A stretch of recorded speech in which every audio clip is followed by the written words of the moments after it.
Okay, well, thank you all for coming out to learn how to read and understand the Gospel of John. I was thinking about sort of what led me to this point. I was realizing that, being a lifelong Episcopalian and going through all the traditional Sunday school stuff that I didn't really necessarily pay much attention to. But when I I did my undergraduate degree in religious studies and social sciences, but I don't think I took a Bible course then. I was all focused on Eastern religions and Jungian psychology and things like that. But when I got to graduate school and started diving into it, because my master's degree, I had done my thesis on doing a Jungian interpretation of film. I chose to do it of the 1940, it's either 46 or 47, I can't remember, but Sinbad the Sailor with Douglas Fairbanks Jr. and Maureen O'Hara and Walter Slezak, and even Anthony Quinn made a little appearance in it. But I had seen that movie when I was as an undergraduate and studying Jung for the first time, and I went, oh, this is, all of the key pieces of Jung's theory were literally dancing across my little black and white TV screen at the time. But the professor at DU who supervised that and who was my primary advisor, who for film, he was also the New Testament professor at DU. So I'm thinking when I got my master's degree and said, well, what do I do now? And my one thought was, well, I go back to the nonprofit I'd worked for before and try to, get a more executive position there. Well, I wasn't ready, but that wasn't quite right. So he said, well, why don't you go for the PhD and why don't you go into biblical interpretation area? And I said, well, okay, if you think that would be fine. That's what I did, only to discover that, not all of the faculty members appreciated my Jungian approach or even understood it. I mean, I remember one of the first papers I turned in where I had done a Jungian interpretation of a gospel text. And the professor just, he gave me a B, which in the PhD level is 1 grade above failing.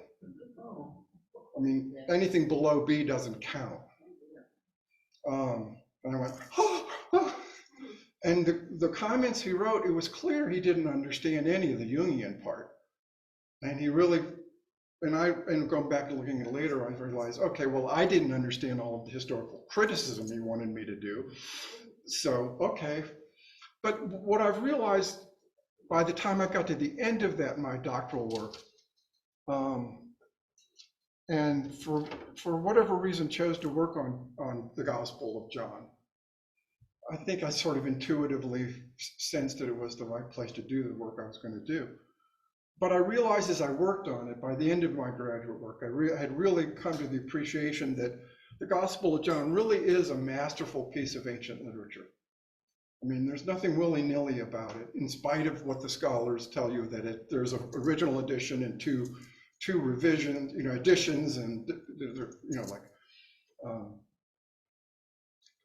the first edition, second edition, things, and it took maybe 50 years to reach its final form.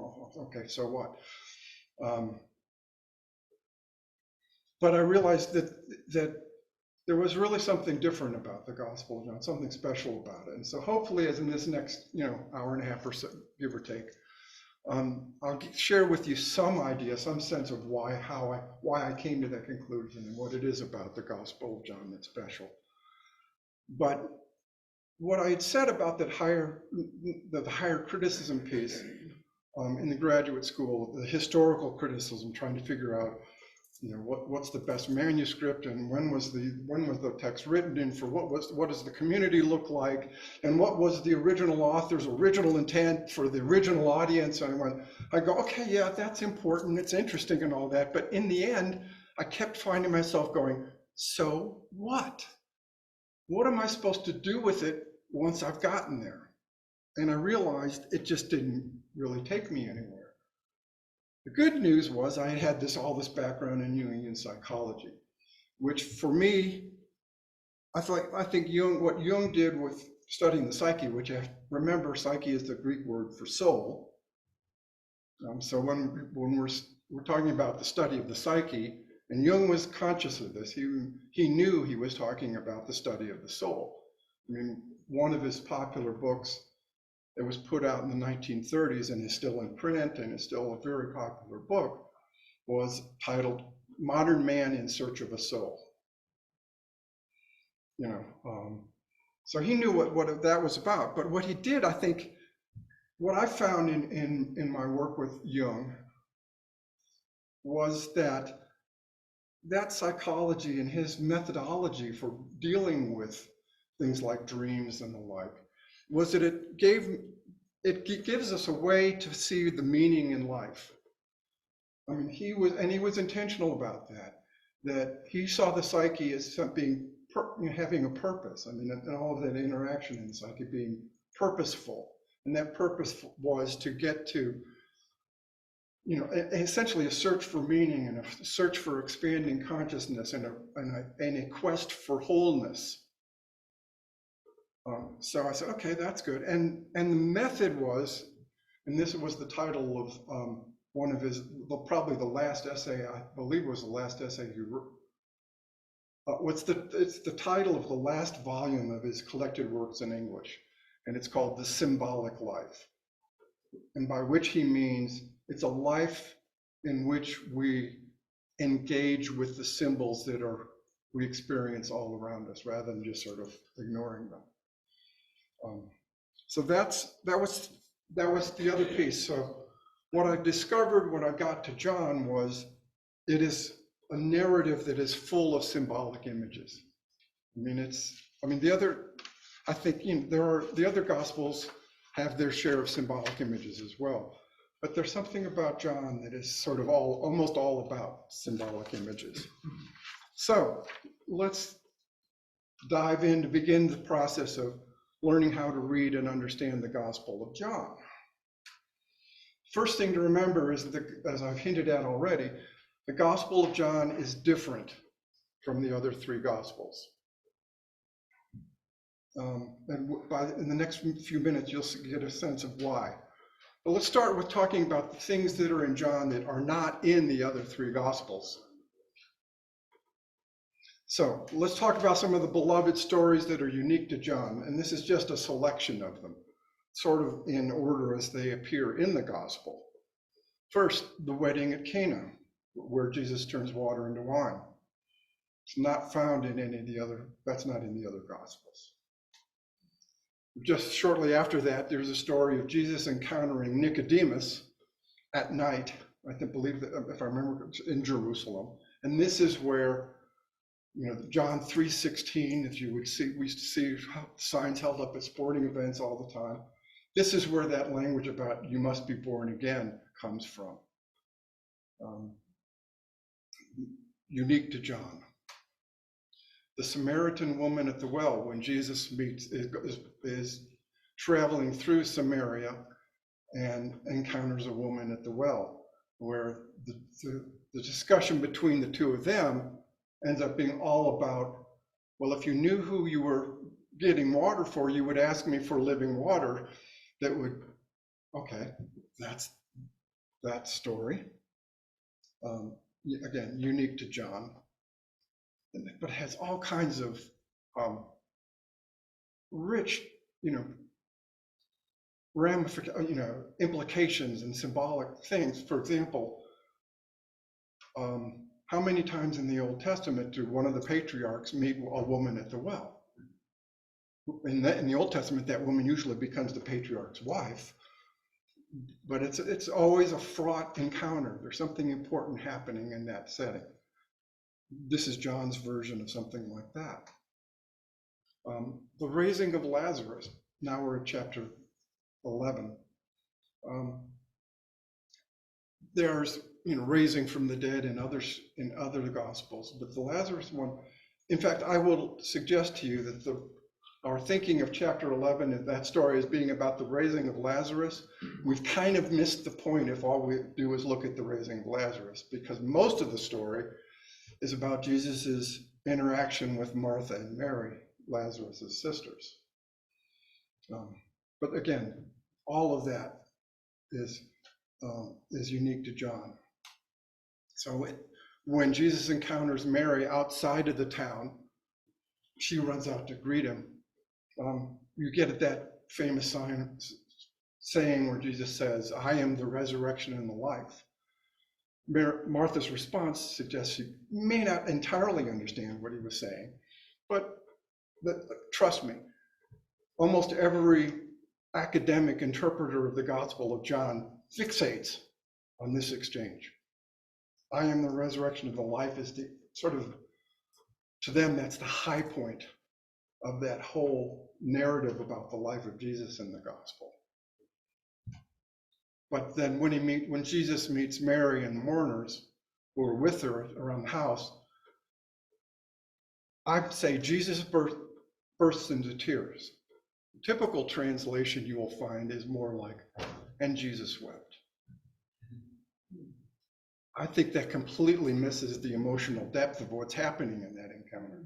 And I think I looked at the Greek behind it. I think I'm reasonably justified in saying maybe somewhat of a paraphrase, but a better translation for that, not Jesus wept, Jesus burst into tears.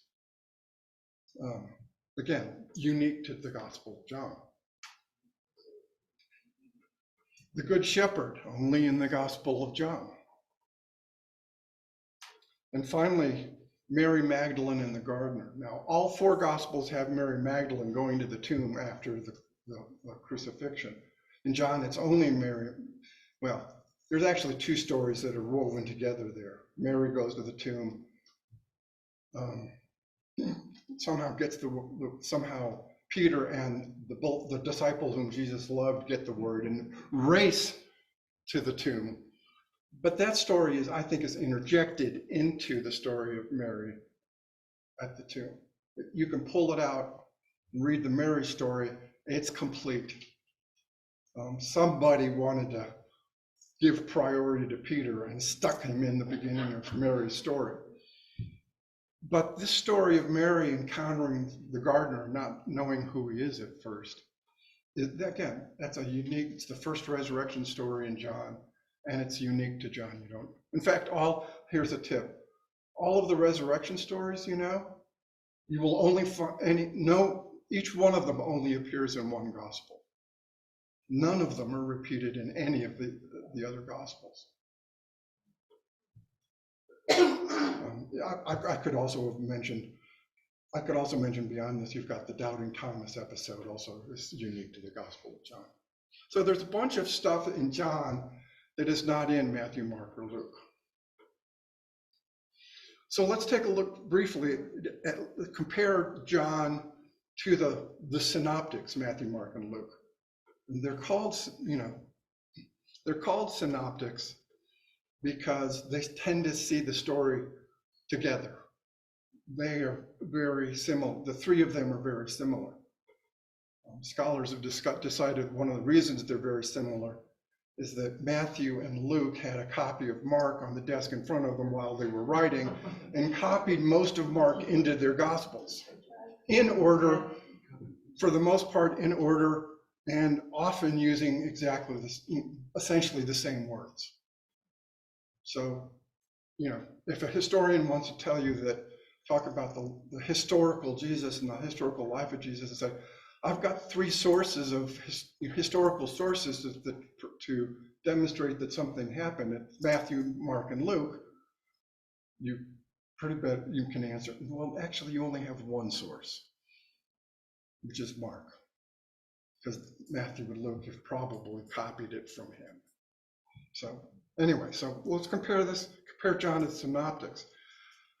All four Gospels have the same basic outline for the life of Jesus. Their starting points may vary a little bit, mainly because Mark doesn't have a birth narrative. John doesn't either, but we'll explain later, you'll see where it starts and how it's different. But essentially, they all start with the main body of the life story always begins with Jesus and John the Baptist. John doesn't actually narrate the baptism. He narrates what happens after the baptism, where John the Baptist points out to his followers, and when he sees Jesus walking by the river, says, look, behold, there goes the Lamb of God. And then some of John's followers begin to follow Jesus. You get a beginning of in Matthew, Mark, and Luke, it's the calling of the disciples. In John, it's the disciples chase after Jesus. He says, why have you come after me? Why are you following me? Kind of is his response. Similar, but you can see John treats even the basic plot outline differently. From that point of the baptism, then, all four Gospels narrate some form of a ministry both in Galilee and in Jerusalem. The way things differ is that in John, that ministry takes up at least 3 years. And we know that because John mentions 3 different Passovers. Jesus goes to Jerusalem for 3 different Passovers. Only the third one turns out to be the decisive one, the fatal one. But in the Synoptics, it's Galilee, Jerusalem, cross. It's all, which means that the narrative time in the other 3 is just 1 year. Then the final part, all 4 Gospels essentially conclude their story of the life of Jesus with an arrest, a trial, the cross, and some from a resurrection. With a little caveat, what appears to have been the original form of the Gospel, Mark, ends with the empty tomb. The women finding the empty tomb, fleeing in fear and telling no one. The resurrection story of Jesus on the mountain in Galilee that appears in Mark is added. I'm not enough of a linguist to be able to give you all of the details of how they figured it out, but I'm willing to trust the scholars who do have that. And the other reason they know that it's an addition is that some of the manuscripts of Mark don't include it. Some of the handwritten older manuscripts of Mark don't include it. So that's the basic outline. All 4 Gospels share that basic outline. You're already hearing me tell you that John treats this outline differently. And in fact, there are really only a few what we would call synoptic stories to be found in John. The first one I'll mention is the cleansing the temple, the throwing out of the money changers and all of that. Now in Matthew, Mark, and Luke, that happens during Passion Week, and that one fateful trip to Jerusalem. In John, it happens in the first trip to Jerusalem, at least 2+ years earlier. It's essentially the first thing that Jesus does after the baptism. So it's the same. The outlines of the story are basically the same. The details vary a little bit, but its position in the narrative timeline is completely different in the Gospel of John. Like I said, it comes much earlier. The other place where all 4 Gospels really come together is at the feeding of the 5,000. Now, Matthew and Mark, I think for sure Mark does, and I know Matthew follows. I'm not 100% sure about Luke. They also have a feeding of the 4,000. John does not have that. He just has the 5,000. And it happens in chapter 6, and you've got feeding the 5,000, which is immediately followed by walking on water, although in the Gospel of John, it's more like Jesus miraculously, transporting across the water, reaches the boat, and they're miraculously at their destination. It's a little bit different the way John tells the story. But that combination of feeding the 5,000, walking on water, that is the beginning of chapter 6, which then moves into one of the really important discourses of Jesus, because Jesus in John talks a lot. He doesn't enter into a lot of dialogues with people. He talks, and you'll, for example, if you have a red letter edition, you're going to see a lot of red ink and big clumps in the Gospel of John, because Jesus tends to talk in long speeches. And in chapter 6, after feeding 5,000, what have you, the speech is, I am the bread of life. It's all about the bread of life, which we hear about at Eucharist all the time now. So those are really the main, just about the only places where the story that John tells really lines up with the story that Matthew, Mark, and Luke tell. There's a tool that scholars use. It's called the Synopsis of the Gospels, where they put it in 4 columns. They print the text of each of the Gospels, more or less, but the point is to line up the Gospels to see where they agree with each other. Matthew, Mark, Luke, blank. Matthew, Mark, Luke, blank. Matthew, Mark, Luke, blank. And then once they eventually get to John, it's John, blank, blank, blank. Because they essentially go through the Gospels first. Matthew, then they'll start with Matthew, then et cetera, and work through it. But that's just the reality. That's why it's a 3+1 kind of situation with the Gospels, which for Jungians go, oh, yeah, of course that's because that's why 4s are what big for Jungians. The quaternity is the big symbol of wholeness. And the 4 Gospels, well, okay. You can even see it in the symbols of the 4 Gospels with the angel, the ox, the lion, and the eagle. Well, 3 of them are plainly animals and 1 isn't. So you've got that same pattern showing up.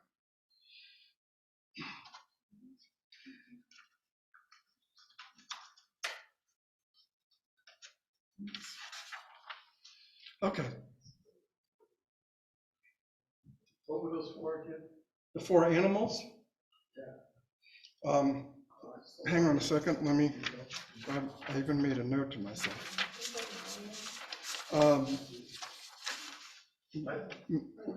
Let's see if I can, well, I don't want to try to remember it off the.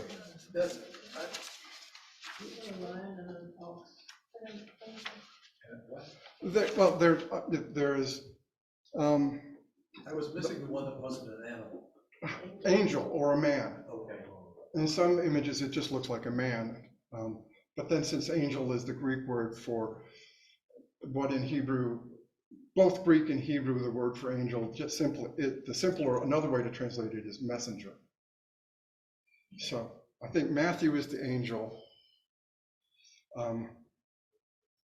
Mark is the lion, Luke is the ox, and John is the eagle. So another way that the Gospel of John is different. The Gospel of John has been known as the spiritual gospel almost since the beginning. I mean, really early in the early church, maybe as early as the 2nd century of the current era. Certainly by the 3rd century, the theologians and the apologists for the Christian faith, as they were talking about the Gospels before there was a canon of the New Testament. I mean, the canon of the New Testament as we know it didn't come into being until I think into the 4th century of the current era. I mean, there was even in the early days, there was some recognition that Matthew, Mark, Luke, and probably John were the important texts, because there were a lot of other, as we now know, after the discovery of the Nag Hammadi texts in Egypt, there were a lot of, and also from the writings of the various church fathers who were writing against what they called heresies. There were a lot of other gospels circulating in the 1st and 2nd centuries. But John they always recognized it was different, that it was spiritual, there was something different about it. And part of what's different about it is that it's written in a more poetic style. It's more paradoxical, it's more symbolic. I mean, trust me, it is loaded with paradox. And we'll get into some of that. I'll touch on some of that in a little bit. The other way we know that it's different than the others is that it doesn't open with a birth narrative. It doesn't, like Matthew and Luke, in which if you've read some of my little contributions to Alive, you probably know that the birth stories of Matthew and Luke, although we blend them together during our Christmas pageants, they're really different. Matthew has one thing, Luke has something else, and they're different. But John, however, as some of you probably know, begins, in the beginning was the Word, and the Word was with God, and the Word was God. He was in the beginning with God. All things came into being through him, and without him not one thing came into being.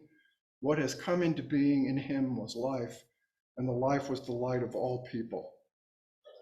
And then, just for what it's worth, eventually ended up being the title of the book, that was the final outcome of my research and dissertation work. Then the light shines in the darkness, and the darkness did not overcome it. So that's how. The Gospel of John begins with what we can call a hymn to the cosmic Christ. Here we have Christ as Word, or in Greek, Logos, being present at the beginning of creation, either being identified with God or being co-creator with God,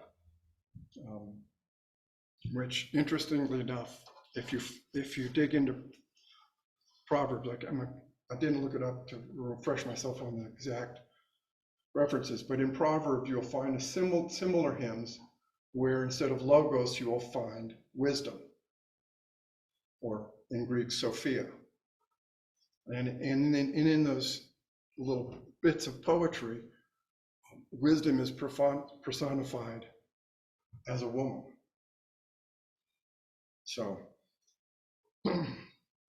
needless to say, most scholars, like they obsess on the resurrection and life, they really focus on the Logos. They love Logos, because it's philosophical. It shows up in Greek philosophy, among drawing a blank, but the Jewish philosopher Philo was big on Logos, trying to tease out what that's all about. One Johannine scholar, and that's what they refer. Johannine is the adjectival form of John. Thanks to, you got to remember, early biblical scholarship there were a lot of German scholars, so you get a lot of German flavor to the terms. Some of the essays that have been written about the Logos, those 5 verses in the opening, they'll go on for 200 or 300 pages. It's like, oh, come on. Another way that the Gospel of John is different, so yeah, in the beginning was the Word, is that it's full of self-referential discourses. Those long speeches that Jesus makes, usually he's talking about who he is. It's not really exchanging. He's saying, "Here, this is who I am. This is why you need to believe in me or to trust in me, depending how you want to take that." And the sort of the quintessence, if you will, of that self-referential discourse is a series of I am statements. I am the bread of life in chapter 6, as I mentioned. I am the light of the world in chapter 8. I am the good shepherd in chapter 10. I am the way, the truth, and the life in chapter 14. And then finally, I am the true vine in chapter 15. I've already mentioned to you where the I am the bread of life comes in, right after the feeding of the 5,000. I am the light of the world is interesting because the story that immediately follows that is Jesus giving sight to a man who was born blind, which is also unique. There are other healing blind people. The born blind bit is unique to John as well. It's one thing to restore sight to someone who lost it. It's another thing entirely to bring sight to someone who has never had it. Raises up all kinds of questions his disciples ask him in that story. Who sinned, this man or his parents, that he was born blind? Huh? Jesus, this is basically Jesus' response. So that,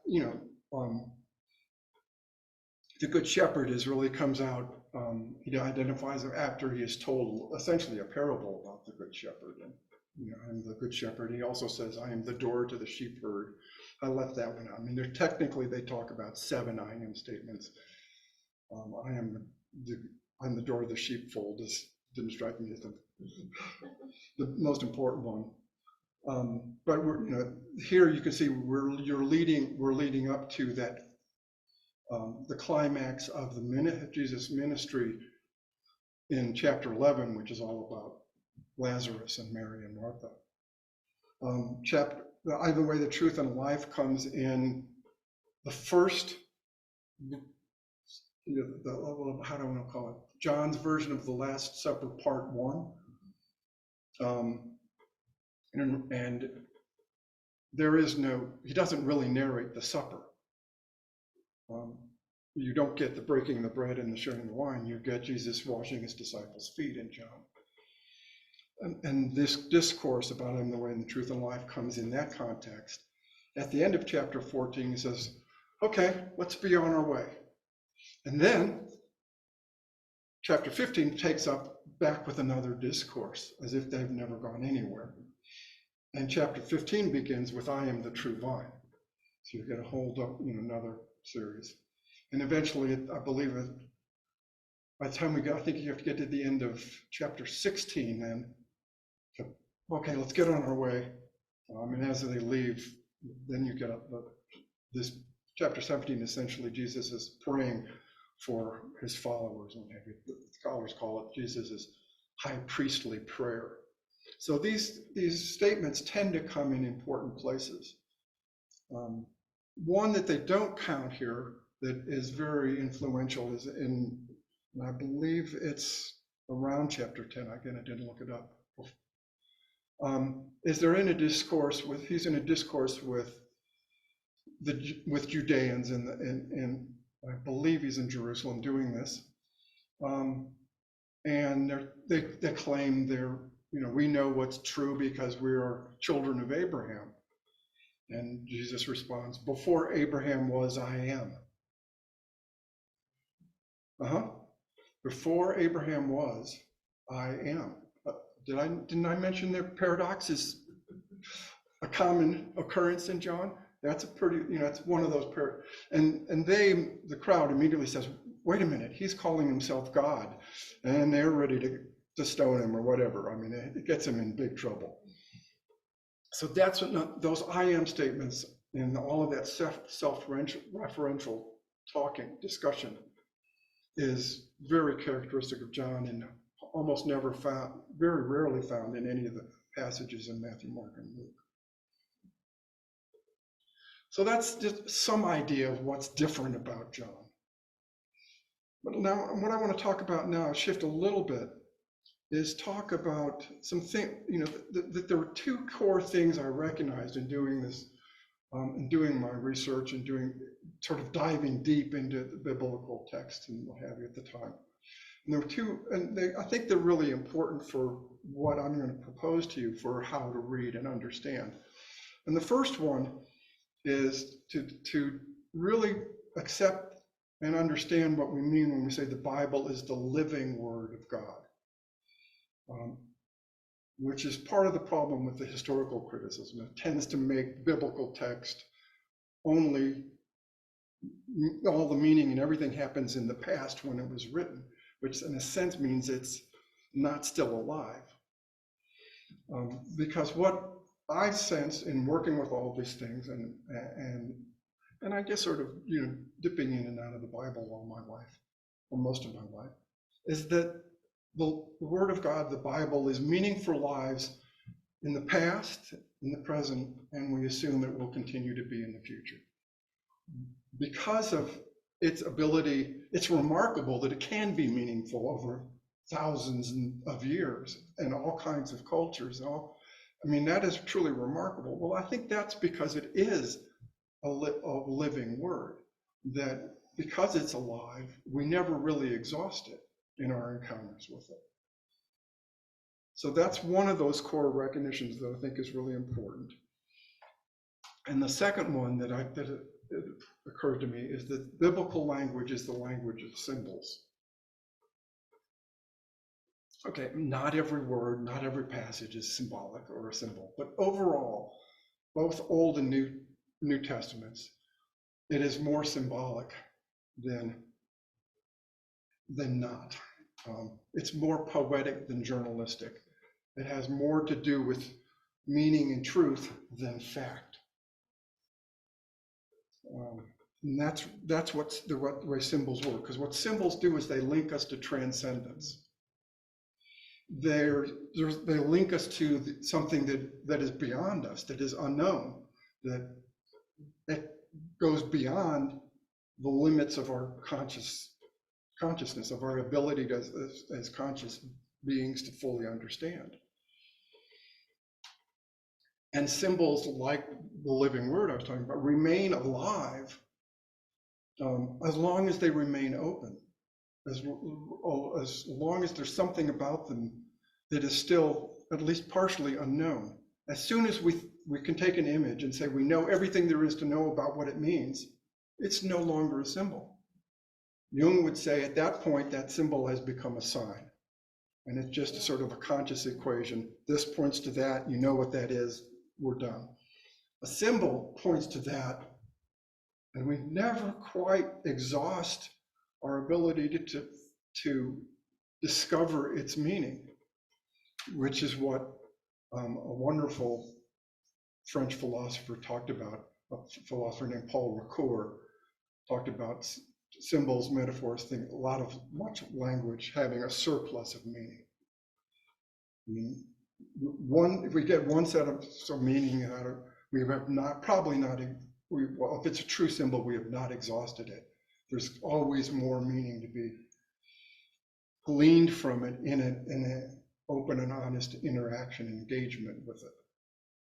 So those are the two key core recognitions that what I'm going to propose to you for how to read and understand are built on. Those are the sort of the foundational assumptions, if you will. Okay, so how do we interpret symbolic texts then? And meaning, speaking broadly, but this really applies to the Gospel of John as well. First, what I'm going to suggest is we need to do it in a text-centered way and be holistic about it, not limit ourselves to say you can only look at this, or like a historical critical view. Well, you can only look at what happened when this text originally came into existence. That's where all of that, what's important. And text-centered means, well, I'll explain that in just a second as we get a little bit later into this. But you don't start at the text and go wandering off to whatever your associations might be, that before you know it, in 10 minutes down your discussion, who knows what text you began with. You have to stay anchored in what the text says and work from there. And here's how that can work. The key question we're answering in this text-centered holistic approach is, what makes this text live for us now? Not why was it meaningful 2,000 years ago? What did it mean to them 2,000 years ago? We should adapt our theology to match that. It's, what does this living text mean to us now? So the way I suggest we approach that, and here's how to read it, is it's really a three-stage process.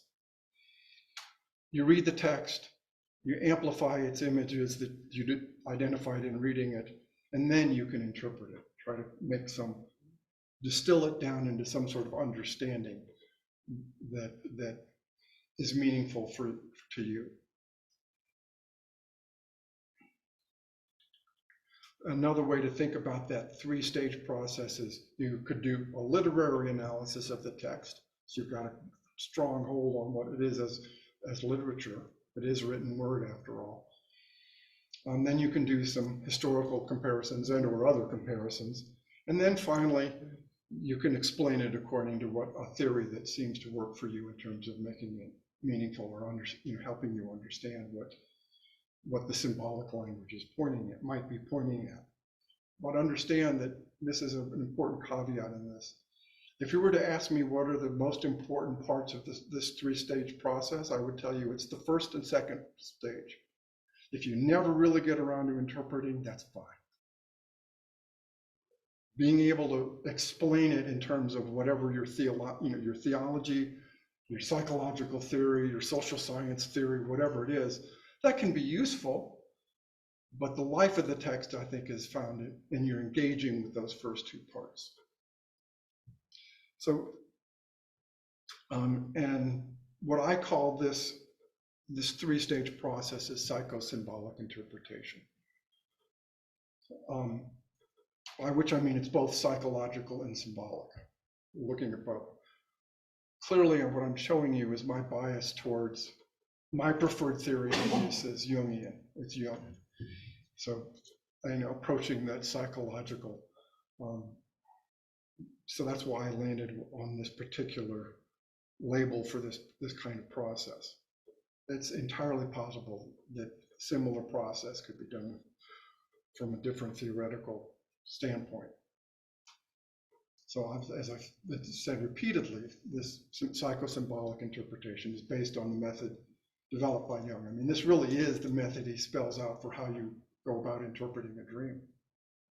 Except we're not working with the dream. We don't have, it's not a therapist and a patient in interaction trying to work out the dream. It's a reader and a text. And we don't have the author of the text in front of us. Unless, except for the part of, if you want to take in the divine inspiration piece, Do you think that the authors, even all the gospel authors, were somewhat aware of what they were writing had psychological implications? No, I think that's unlikely. What I would say is that the authors, they weren't modern authors.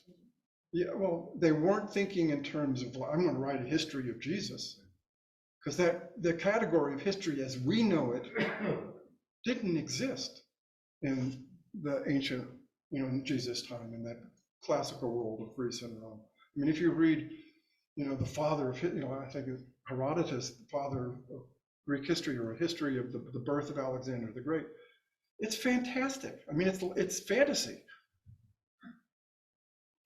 I mean, Alexander's mother is visited by a snake, and it's essentially almost a virgin birth. It's wild. I mean, it has nothing to do with what we would consider history, but in the ancient world, it was considered history, what they thought of as history. But so I would say the authors were just essentially functioning at a different level of a pre-modern level of consciousness. So they were writing stories that they felt conveyed the meaning of their experience. But did they have any sense that they were necessarily sharing symbols and doing what could later be done, a psychological analysis? Nah.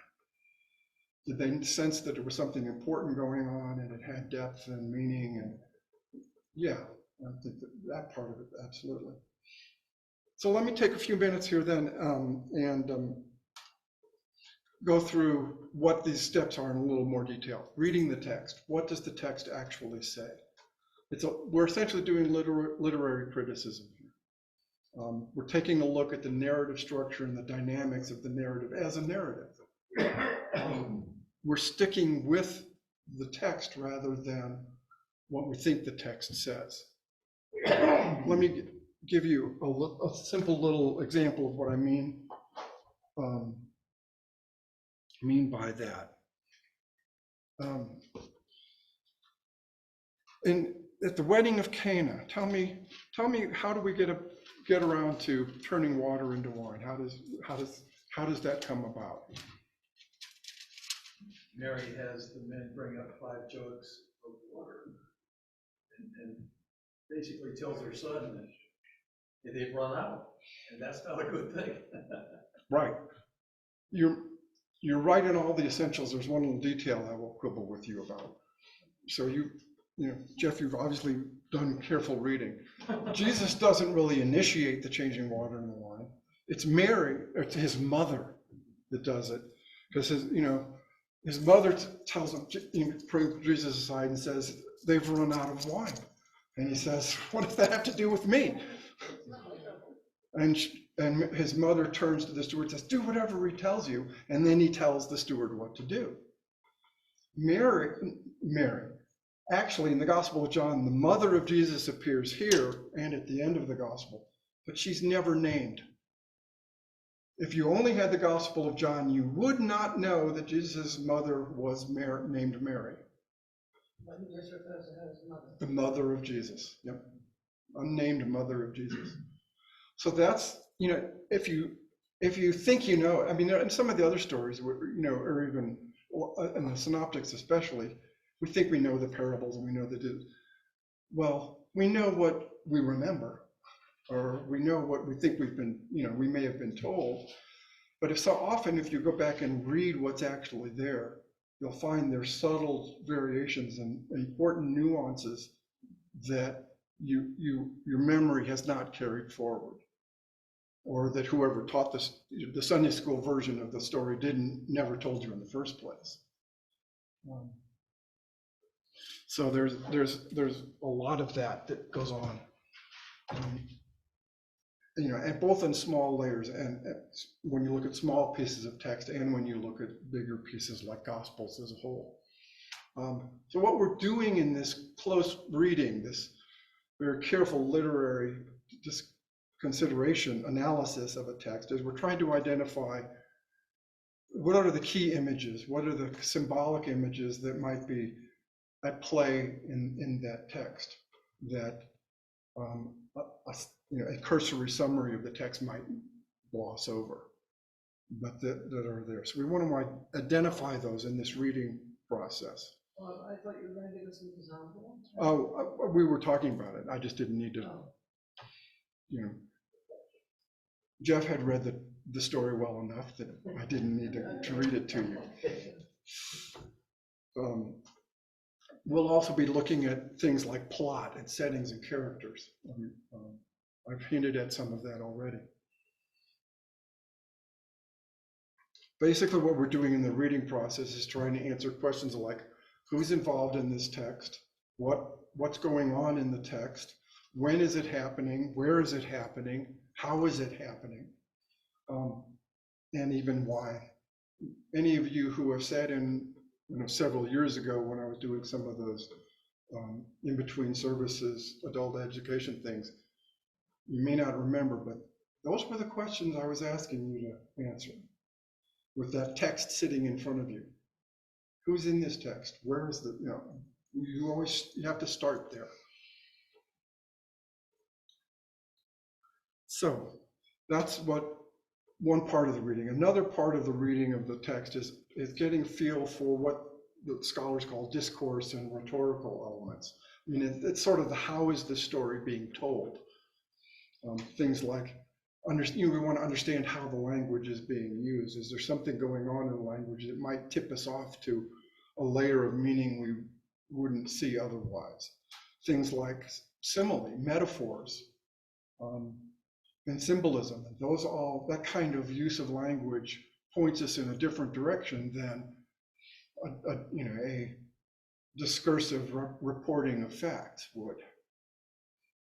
Although I won't get into that. But also, and this is important for the Gospel of John, things like irony. There's a significant amount of irony to be found in the Gospel of John, the way this narrative unfolds and is told, where we as readers can see that the characters in the story don't quite get it, but we do, because so the irony, here's the classic example of the irony is at the end of chapter 11, when Caiaphas, the high priest, says, after Jesus has raised Lazarus and generated a lot of attention, the high priest says, Jesus has to die. We have to make sure that happens because it's better for one man to die than for the nation to be destroyed, essentially. He's right, because the Romans probably aren't going to be happy with what Jesus is doing, because to the Romans, it's going to look like an insurrection. And the Romans destroy people who are trying to revolt against overthrow their power. But there's a tremendous irony in that saying. From a 2,000-year perspective, it's better for one man to die. Well, then we all get saved. I mean, that's from our perspective, we see that within the frame of the story, that statement coming from the high priest is just dripping with irony. But then there are also these things, repetitions that occur. In the Gospel of John, it's often especially in the bread of life discourse, there's at verse 35, he says, I am the bread of life. At verse, I think it's 41, he says, I am the bread of life. I mean, it's an exact repetition and that has tipped off scholars, that kind of thing. It can be found in the Old Testament too, those kinds of repetitions. And it tips off scholars to say, maybe there's something important going on in between those two. And that's what they call an inclusio. Those repetitions they include something in between them that might be important to look at. So that's one of the ways that language is used. And if any of you join me in the workshop, we'll take a look at the bread of life discourse. And one of the things we'll go through is how an inclusio works in terms of there is a sort of a method to the madness. And they call it a chiasm, which is taken from the word for the Greek letter chi, or to be more correct, chi.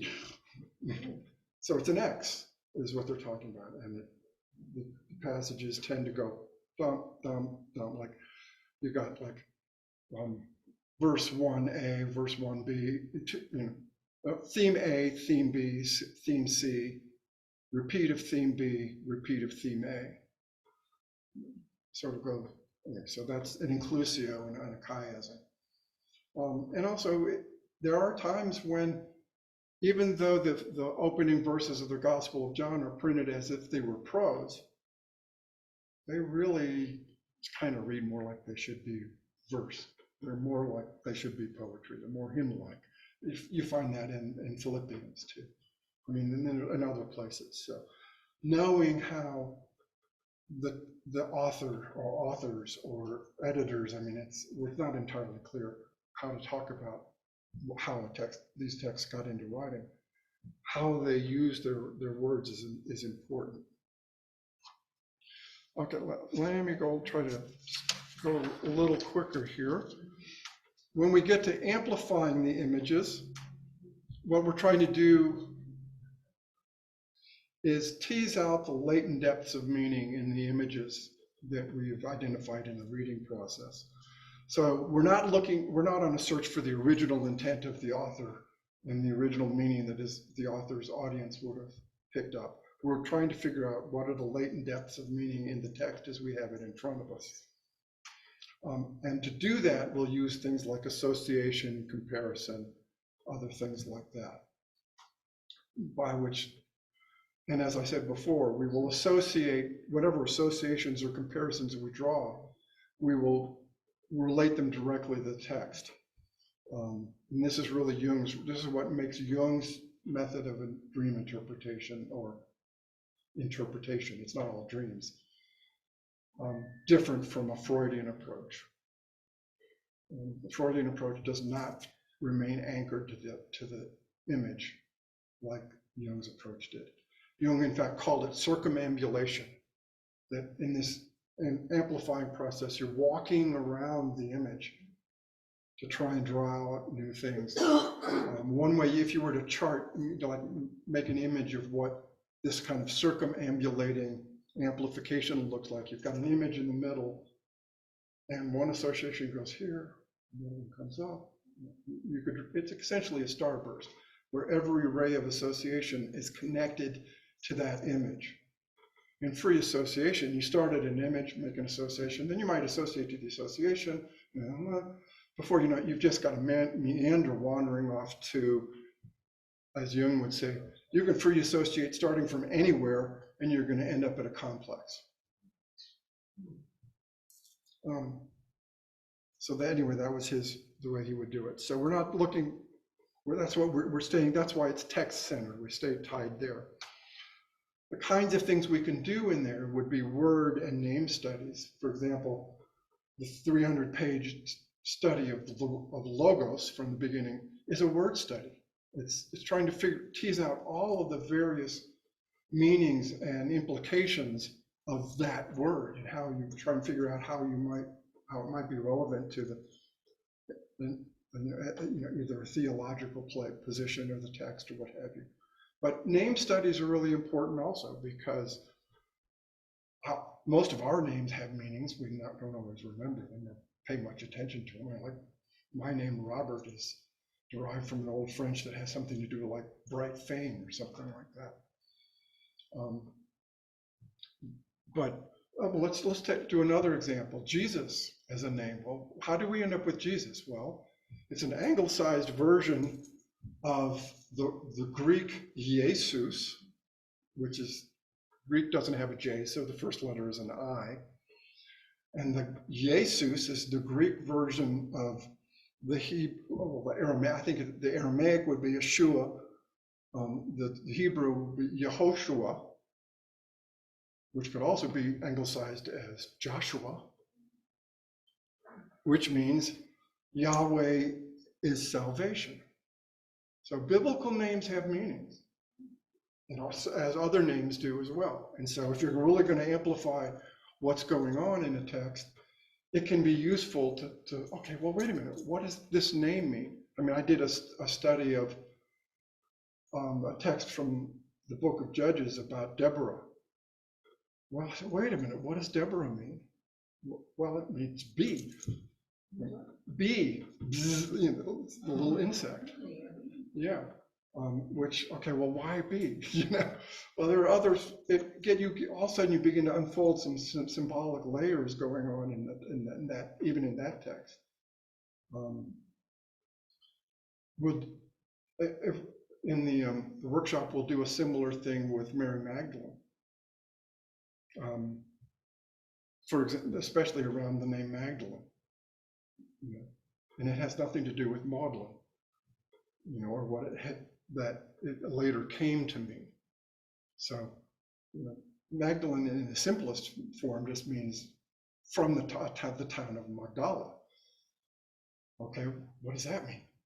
Well, there are meanings there. So you don't want to just accept a name as a name. You want to say, okay, what does it mean? And even the name Mary has, and especially in that context, because when Jesus calls her by name, the Greek text doesn't say Maria, which is certainly available to, it's used elsewhere in biblical New Testament Greek. Jesus calls her Mariam, which made me think right away of Miriam, the sister of Moses. So wait a minute, what's going on? Even symbolically, all of that sort of thing happens. Then you can also do historical and social science studies to understand some of the dynamics that are going on and what is the cultural context, if you will, of things. And then you would also importantly want to look at allusions, quotations, citations, what scholars call intertextuality. The Gospels do this. This was, Jesus did this to fulfill the prophet, and Isaiah is quoted frequently, and a couple of other prophets are quoted frequently. So there are intertextual allusions going on. I'll give you a real, in the Bread of Life discourse, when it says, I am the bread of life, and that little chiasm I talked about that goes in and out, scholars realize that the thing that's in the middle of that chiasm, that sort of stands bold, that is not repeated, may be the most important thing. And in that discourse, that line says, and I will use the normal standard, more standard translation, and the Jews grumbled. And you go, okay, they're not happy, they're not. But that is a direct allusion to the Exodus stories. Because the Israelites and the wandering in the wilderness are grumbling all the time. What is going on with all this manna? Why do we have to eat this every day? Can't we have some meat? So if those things, that intertextuality, the one text referring to another, happens, and when you're amplifying, you want to follow the lines of that intertextuality. And then finally, the third step, interpreting the text. As I said, it's translating all of the kinds of meanings, that constellation of meaning that you've uncovered and begun to see through reading and amplifying. You want to somehow translate that, distill it, if you will, into the terms of your preferred theory, whether that's theology, social science, psychology. For me, it's Jungian or archetypal psychology. And here are some of the key terms in that theoretical framework. The fact that there's both consciousness and the unconscious. I mean, there are some psychologies that basically deny the existence of the unconscious. They don't think it's entirely real. Depth psychologists, archetypal psychologists, Freudians, Jungians take the unconscious seriously, that things there are parts of our psyche that are unknown to us. They're depth. We use the metaphor of depth to talk about that, but they're depths of our psyche, the soul, that are something that are unconscious to us. Then another division is individual or personal. There's personal aspects to the psyche or the soul. And this is Jung's contribution that got him in trouble with the Freudians, is there are also collective. And he got in trouble because he said there are collective aspects of the unconscious, that there are these unknown dimensions of the human psyche that are common to all human beings because we're human beings, that are all somehow tied up with the history of our species and the experiences that our species has had through the millennia. But there is also a collective consciousness. I mean, the outer world, and when you get into society and what have you, is collective consciousness. So there's an individual and a collective dimension, a conscious and an unconscious dimension. Jung, you've all heard of complexes. Jung, in his early associations with Freud, was very big on research around complexes. And in fact, the term originates with Jung, to refer to those clusters of associations that come together. He also talks about personality types. Everybody, Myers-Briggs, that's Jungian. It's an instrument to measure Jungian personality types.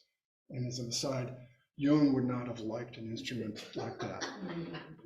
His feeling was you needed to be engaged in extensive interaction with somebody, analysis even with somebody, before you can really venture to understand what their personality type might be. But Myers-Briggs is a wonderful shortcut.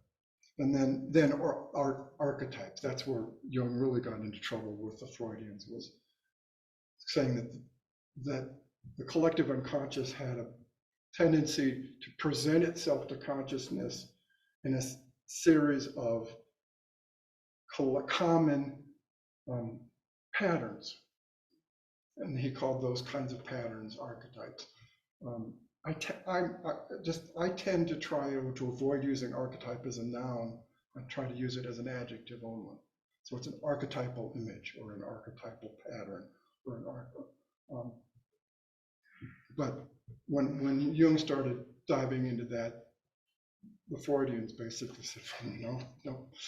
Which is part of the reason why in American universities, you almost never encounter Jungian psychology departments. he will be a paragraph mentioned somewhere, but it's, it's behavioral, it's experimental, it's Freudian. Jung is really out of it. You'll run across the other early follower of Freud, Adler, in the education department, because his psychology was big there. So those are all structures of the psyche the way Jung sees it. The key dynamic in the psyche for Jung is compensation, that when the unconscious manifests something, it is doing so with the purpose of correcting an incomplete ego position. The ego staked out a position, but it's missing something over here, or it's gone too far to an extreme, and the unconscious will manifest something that if the ego and consciousness engages it, it will get a little course correction, so to speak. It will be compensated and pulled back into a more balanced position and or move towards a more holistic, a more whole position. And in that, the dynamic of compensation, that what Jung talked about as the manifestation of that symbol, he would tend to talk about it as the transcendent function, which, interestingly enough, in one of his discussions of it, his explanation had nothing to do with theology. It was mathematics, having to do with a function involving a rational and an irrational number. I'm not a mathematician, so that doesn't mean a whole lot to me. But that's, anyway, that's how he would explain it. So let's take a pause here. I'm running, I hope you guys are patient, because I'm obviously running longer than I would have ordinarily planned, but let's take a pause here. Before we run off and stretch our legs and stuff, who has questions about the stuff, the things I've said so far, things I've shared with you so far? Yeah, Joe. Can you give an example in John of where this compensation takes place?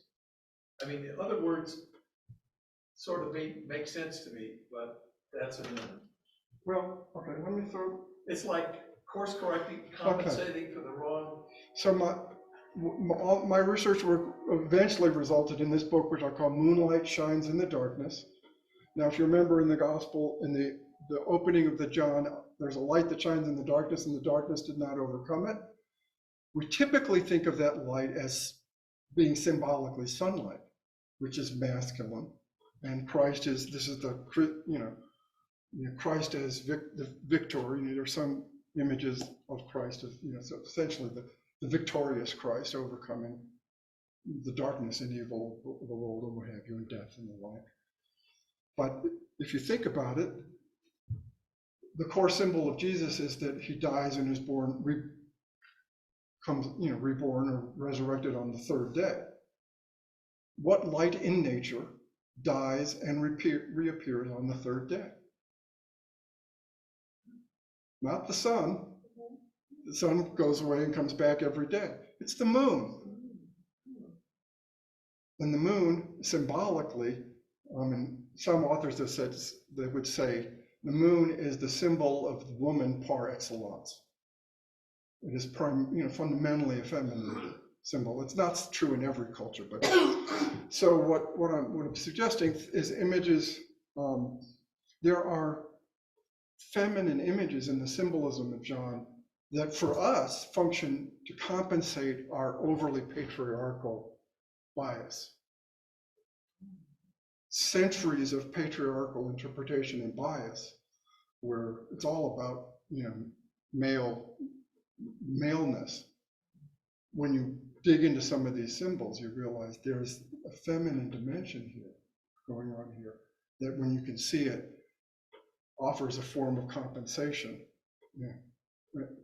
So in the book and in the workshop, we'll be talking about bread of life, Jesus' encounter, especially with Mary, the true vine, and Mary of Bethany, I should say, to differentiate. And then finally, Mary Magdalene with the gardener, and teasing out when you dig into them and read them carefully and amplify them, you realize there's something different going on here. There's a feminine dimension here that's being shown out in the Gospel of John that provides a compensation to our overly masculine image of Christ, which from a Jungian perspective, you bring that an exclusively masculine Christ and throw in, realize, wait a minute, there's feminine elements to this identity as Christ.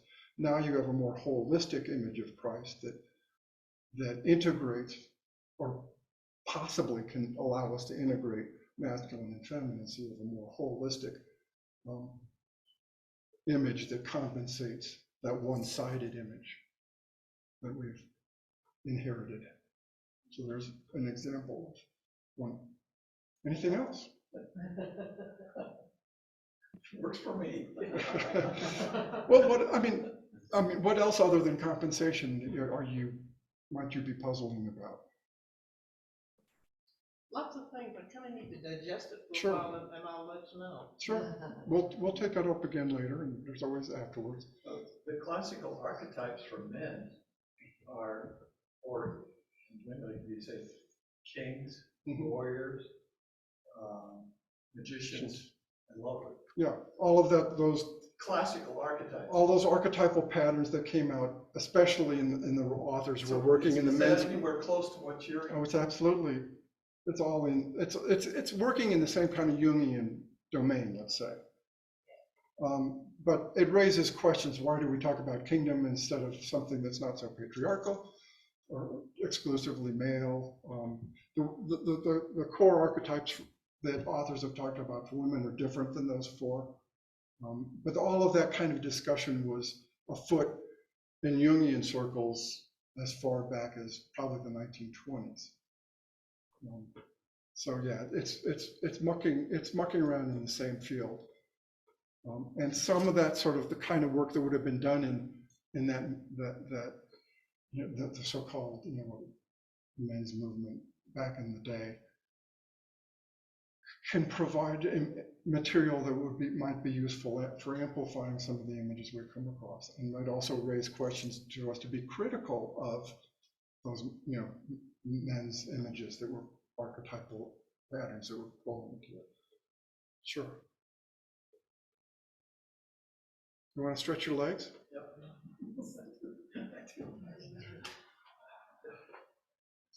There'll be a test later. I'm here. All right, you want to go ahead and ask your question, Janine, and then we can. Hi, Bob. Thank you very much for this presentation. I'm really Very welcome. fascinated. As you were going through this sort of method of taking apart the Gospel of John and making the reading meaningful, I'm reminded of the steps in Lectio Divina. Yes. The first one being read, be a part of the story. Right. Know the story, see where you fit in, observe what's going on, the who, what, when, where, how. Right. Okay. And I understand that. And the example you gave about been asking us about the wedding of Cana, that was very good. I'm looking at number 2, the second step, amplifying the images, as being sort of steps 2 and 3 of Lectio Divina, which would be now just sort of open yourself to it. And Yes. you're not so much dealing with the facts, but rather allowing God to sort of fill in, make it full, make it real. And then step 3 is really your heart's response, just a spontaneous response to what sort of has been, what you've let into your heart. And I'm wondering if you could, for me, tell me what kinds of questions we can ask ourselves during step 2, amplifying the images, and having the image in the middle and letting these rays of association just move out from it. Can you give me an example? Maybe even use the same story. Well, in the context, I think in the context of Lectio Divina, the one question that I almost always use in one way or another to try to get at this stage in just sort of a setting in which there's really sort of off the top of our head kind of amplifications would be, what do you know about the image? For example, in the bread of life, what do you know about bread? Just in your normal everyday experience of bread, what can you tell me about bread? It's how it's a staple food, how it's made from grain, things like that. That's one layer of that kind of amplification. For the next stage, and this is where it gets harder, is then when you get beyond some of those kinds of things, what do you know about, how do you experience, how have you interacted with whatever that image is? In that respect, I think is very much like Lectio Divina, where this process can go beyond that in a sense. And I suppose Lectio Divina could too, is if you're going to do research and work through these, go really deeply with each stage. For example, with bread, you go deeper in it. I happen to have some familiarity with say Greek mythology. Well, I know that when you go, bread is a product of the grain. It's a human product of grain that involves some transformation of grain into this food stuff. Well, grain, the goddess of grain in the ancient Greek mythology is Demeter. Well, okay, well, what do I know about Demeter? What can I learn about Demeter? How do I dig into, for example, if you were to dig up the Homeric hymn to Demeter or what have you, and what do you learn from a text like that? Oh, Demeter is the goddess at the center of an important religious mystery cult in the Greek world at the time of Christ, et cetera, et cetera. So you would dig, you would keep pursuing things of that nature. What else could we know about bread in terms of, say, biblical allusions? Well, it relates to the bread of the presence that's in the sanctuary of the temple. Might have some reference to showbread. Oh, I even think of a story like, David and his men trouncing, picking grain, and Jesus, picking grain, and his disciples picking grains. So there's a lot of, what else? You're always asking the question of, like, what do I know about, what else can I learn about, what else can I find out about that image? And that's how that amplification process goes, in terms of either, always going back to the image and moving out again, or in Jung, as Jung would say, circumambulating that image and trying to tease out all of those, as many as you can of those latent depths of meaning that are contained in that surplus of meaning that is a symbol or symbolic. Okay, thank you very much. I appreciate that. What comes up for me when you said all that is it appropriate to ask, what is bread for me? Absolutely. Okay. Yeah, absolutely. Okay, so moving forward, the second section here is what I'm going to do is sort of leave this theoretical piece behind and just dive into sharing with you an overview of the Gospel of John in terms of its literary features and its historical context. So let's go. So first, I want to talk about the world in the text of John. So if you just live in the world of the text, what are the features you're going to see? What are the story elements, the settings, the characters, and the plot of this piece of literature? First, let's start with settings in space, in other words, places, the geography that the world of the text, in the text, spells out for us. Well, it's set in in Israel. It's set in the Promised Land, which means it's set in Galilee, Samaria, Judea, and Jerusalem, all of which in the beginning was the land promised to Abraham. So that's part of the geography in which the story functions.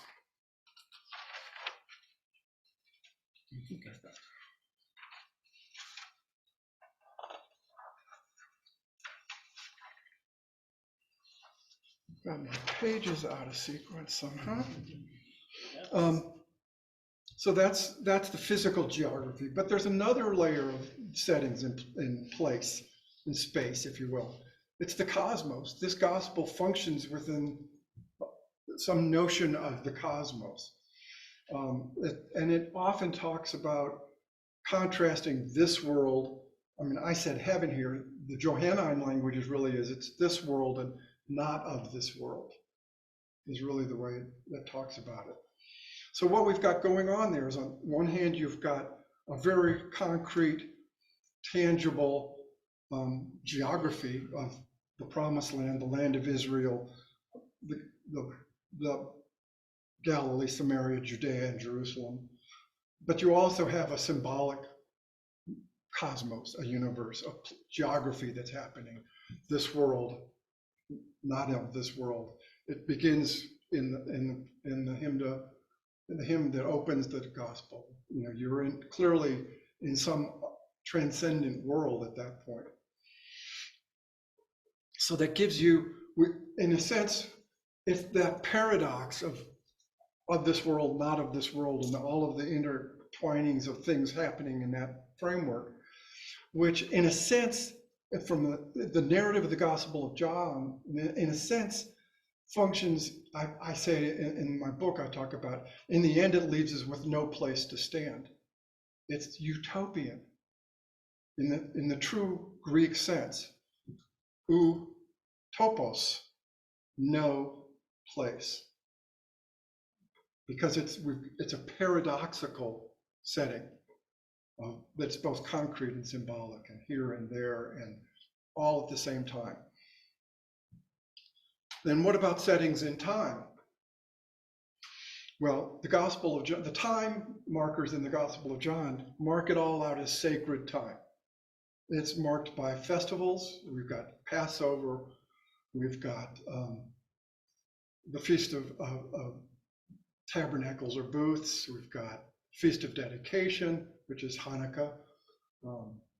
There's, I think Pentecost even comes, but the time markers in the Gospel of John on one layer are all of these Jewish festivals, these temple-based. But then the other time marker is Sabbaths. There was a Sabbath. I mean, that's how the other Gospels do the same thing. So time is marked out in the sacred terms like that. But we also get a marker of time that we begin in creation in chapter 1. But one of the motifs that occurs throughout the gospel, the hour is coming and is now here. And the hour they're talking about in Greek, it's the aeon. It's the end time, the change of eons, the change into a whole new era. Or to use a scholarly term, the implication is the hour that's coming is the eschaton, the time of the end. Scholars love to use Greek terms too. So the time settings in the Gospel of John are also, you've got a fairly concrete cycle of times of festivals and what this is more or less a calendar time, but you've also got transcendent time, something beyond time. So the gospel both functions in time and outside of time. So in a sense, like there is no place to stand, there's no time to be. It's a paradoxical time framework that we're in. Another part of the gospel, the world in the Gospel of John, is that there are two what you would call, I call collective characters. If this were a Greek drama, these would be the choruses in the Greek drama that appear on stage. Not the individual doesn't speak, the chorus speaks. So there are two primary collective characters in the gospel. The first one is the Judeans. And if you read the Gospel of John, you will not find the term Judean used. You will find them referred to as the Jews. The Jews, the Jews. Problem with that in our time and space is that language has fueled anti-Semitism through the ages. Because the Jews plot to kill Jesus. The Jews cry for his death, etc. The Jews are Christ killers. It's also problematic because the Greek word used in the original Greek text of John, and that if you were to look at the current scholarly, Greek version of gospel, the Greek word is Judaioi, which is Greek, it simply means Judean, someone who lives in Judea. Of course, in the ancient world, someone who lived in Judea also practiced the religion of Judea. So it's both a political designation, if you will, and a religious designation. They were intertwined, just like a Roman comes from Rome, but practices the religions of Rome. Greek would come from Greece, but also practice follow the religious traditions of Greece, or even narrower, Athenian or a Spartan, would have both the political geographical references and the religious references. We also get, by using Judeans, it pulls it out of that strict, when we hear Jews now, we tend to think pretty strictly religious. But by saying Judean, it reminds us that this collective character consists of rural citizens and urban elites. They're both, just like in America, ruling politicians are Americans, just like us ordinary schlubs are Americans. That term encompasses us all. But that it also encompasses people from Judea who no longer live in Judea. So the expats is my little, just like Americans does. You get those dimensions of it. So one of the things I do when I read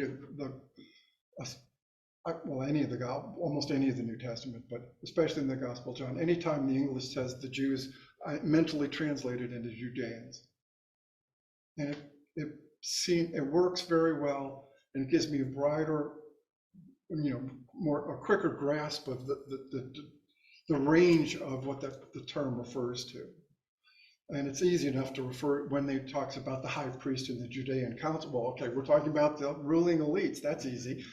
When he talks about the Judeans who were following him after he fed 5,000 with the loaves and the fishes, well, those are probably common folk. Yeah, but they're all Judeans, so that helps me a lot in not getting hung up in that.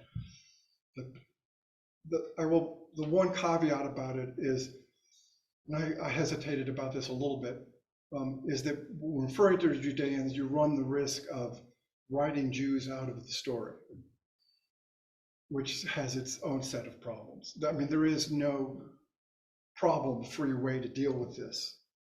I just think Judean is less problematic. Yeah. My understanding of the geography there was that you had Judea and the southern half, and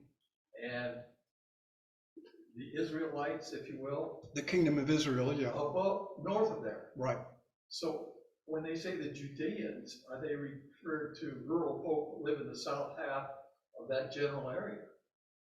More or less. But if you follow through the whole history of Israel, first you get the divided kingdom, Judea in the south, Israel in the north. Israel is conquered and carted off and done away, by the Assyrians first, and then later the Babylonians conquer the southern kingdom, and so then we return. Most of them return to Judea around Jerusalem, but there are also, for example, the common folk in Galilee tended to identify with Judea, which is why Samaria in the middle was sort of the despised people, because Galilee was sort of Judean, and Judea obviously is Judean, because there's the sense that the return from the Babylonian exile was a more pure return of the Judean or Jewish people, the Israelite people, whereas the northern kingdom was dispersed and that area was resettled by a hodgepodge mixture. And they also had another temple. There's all kinds of issues. So the Judea that you're talking about there refers collectively to people that stayed true to the Jewish tradition that stayed true to the Judean, the tradition as it developed in Judea, centered around the temple in Jerusalem. Paul, in that context, would be a Judean as well. You could call him a Jew, but as you remember, Jew is more of a modern term. You know, there was not the term, it's not what the term would have sounded like in the ancient world. Is it just a short form of Judaism? In a sense, yeah, it's clearly derived from that, yes. Although we've lost the origin of the term. You know, when we hear Jew, we don't usually think Judean. You know, by the time it gets into modern Europe, it's pretty much lost. It has both ethnic and religious components to it, but we've sort of forgotten that. You know, we know it has something to do with the people who were in that Palestine, the promised land, the original kingdom of Israel that was just a united kingdom. There wasn't split. Now, it's important to remember that some of the Judeans are hostile to Jesus and some of them are receptive. And one of the dynamics that happens in John's narrative of the ministry is it starts off with virtually everybody being receptive. And then starting around chapter 6, the hostility begins to appear and it gets worse and worse and worse until chapter 11, and the high priest says, Jesus has got to die. Why does it get worse? Does it refer to that reasoning? People have more and more difficulty understanding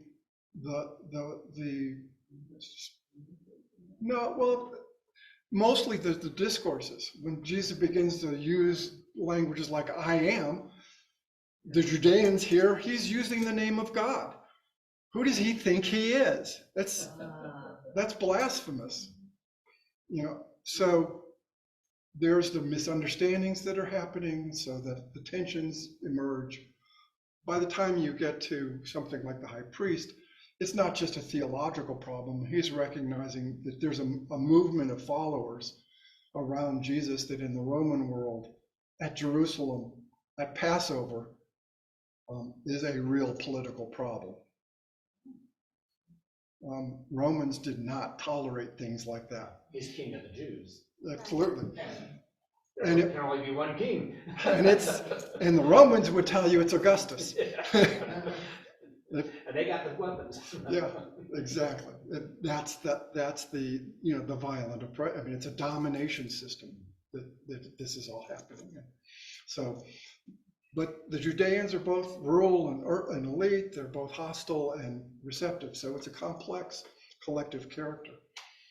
The second collective character is the disciples. In the Gospel of John, I don't think there is a single mention of the 12. And nor is there a list of disciples that adds up to 12. There are a lot of disciples named.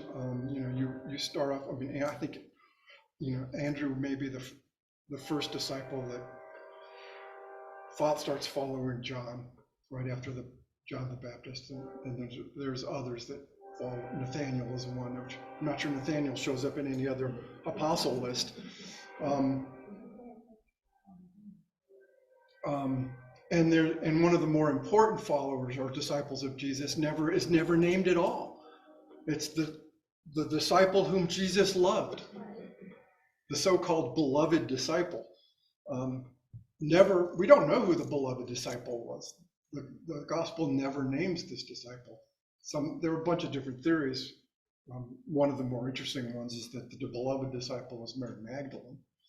But so anyway, we've got the disciples, and they tend to act in clusters or as a group. I mean, just like they do in the Synoptics. I mean, Peter, Andrew, James, and John. Those two sets of brothers work together. But what you find out here, as in the other Gospels, the disciples are generally receptive to Jesus' message. They're following him around. They've pretty much, abandoned their normal lives to be his disciples. They, as always, they typically misunderstand what he's saying. So those are the two collective characters. The other character I want to spend a little time looking at is the main character of the Gospel of John. Not surprisingly, the main character is Jesus. So when you look at Jesus as a character in the Gospel, what you're beginning to get is hints of John, the Christology that you find in the Gospel of John. And Christology is just an academic term for the study of Christ. I mean, the characteristics of Christ as presented in a text, or held in a theological system or what have you. And the first thing that is clear as you read through the Gospel of John is that Jesus is a child of two fathers. He's both divine and human.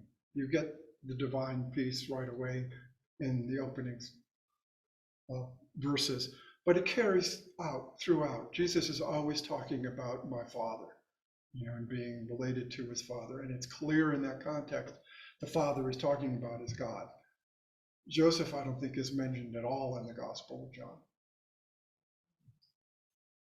So in a sense, this statement is not entirely correct, because the human parent that is mentioned in the Gospel of John is the mother, who again is, like I said before, is not named. But so we've got a human mother, and there are also, and scholars tend to focus on, and they talk about John's Christology as being high, meaning Jesus in John tends to be identified with the divine aspect of Christ, of his Christhood. And they tend to say, it's as if Jesus in the Gospel of John barely touches the ground. I mean, he always seems to have foreknowledge of what's happening around him and everything that's going on. So that's very true. But one of the things I discovered in my research is that there are very definitely some human elements that shouldn't be ignored.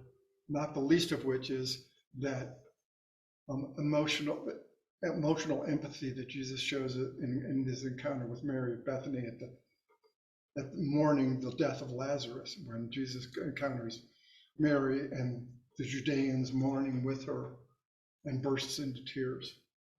I mean, that is, that's such a profound, keeps that high Christology anchored to earth, if you will.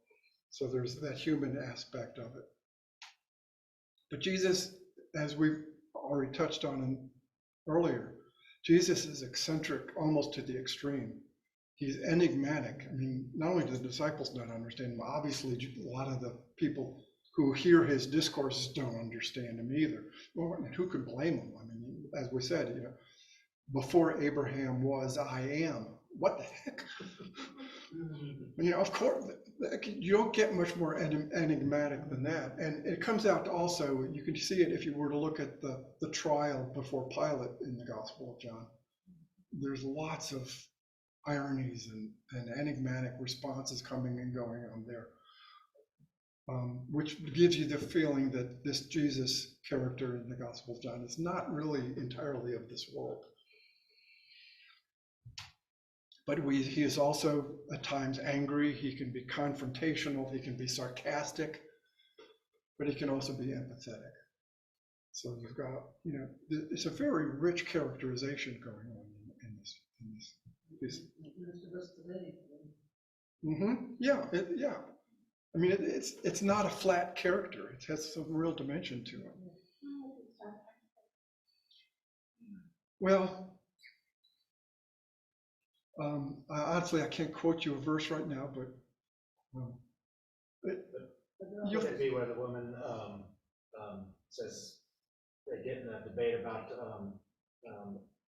he doesn't feed, he's not there to feed the dogs, calling her a dog. Well, that's in the Synoptics. It's not the Syrophoenician woman. Yeah, yep. The crumbs from the table fed to the dogs. Yeah. One example.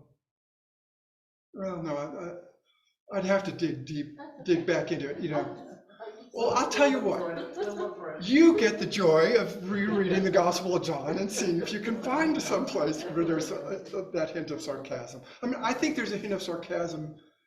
The story of the woman caught in adultery has some sarcastic tones to it, even though that's really a story that's added into the Gospel at a later date.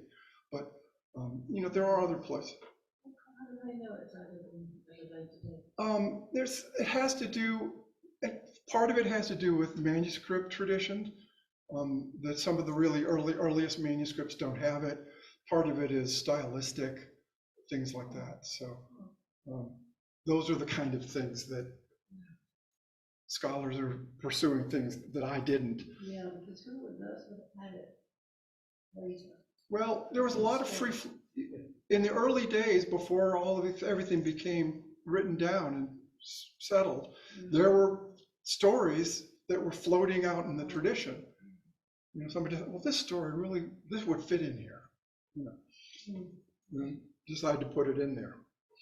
And the other piece about the way John's character is developed and presented in the Gospel of John is there are a variety of titles, or you could call them identities, that are associated with Jesus in the Gospel of John. First one obviously is Son of the Father. I mean, this one comes up a lot, especially in the discourses after following the Last Supper that John doesn't actually narrate. He just provides the discourses.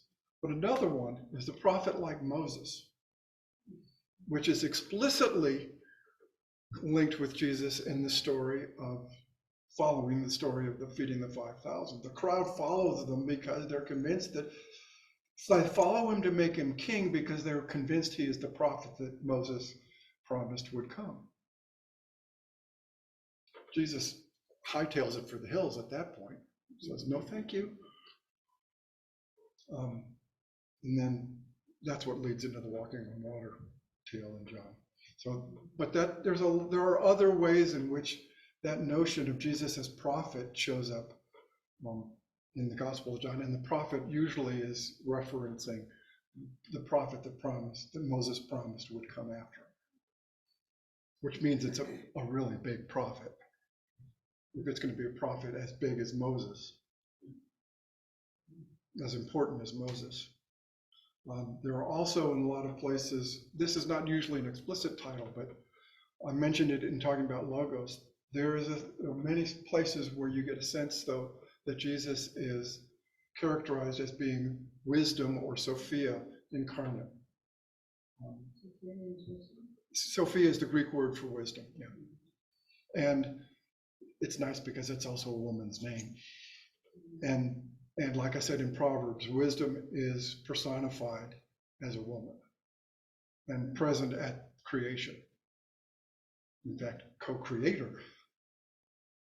So there are a couple of passages in Proverbs and in some apocryphal literature, like the wisdom of Jesus ben Sira as hymns to wisdom.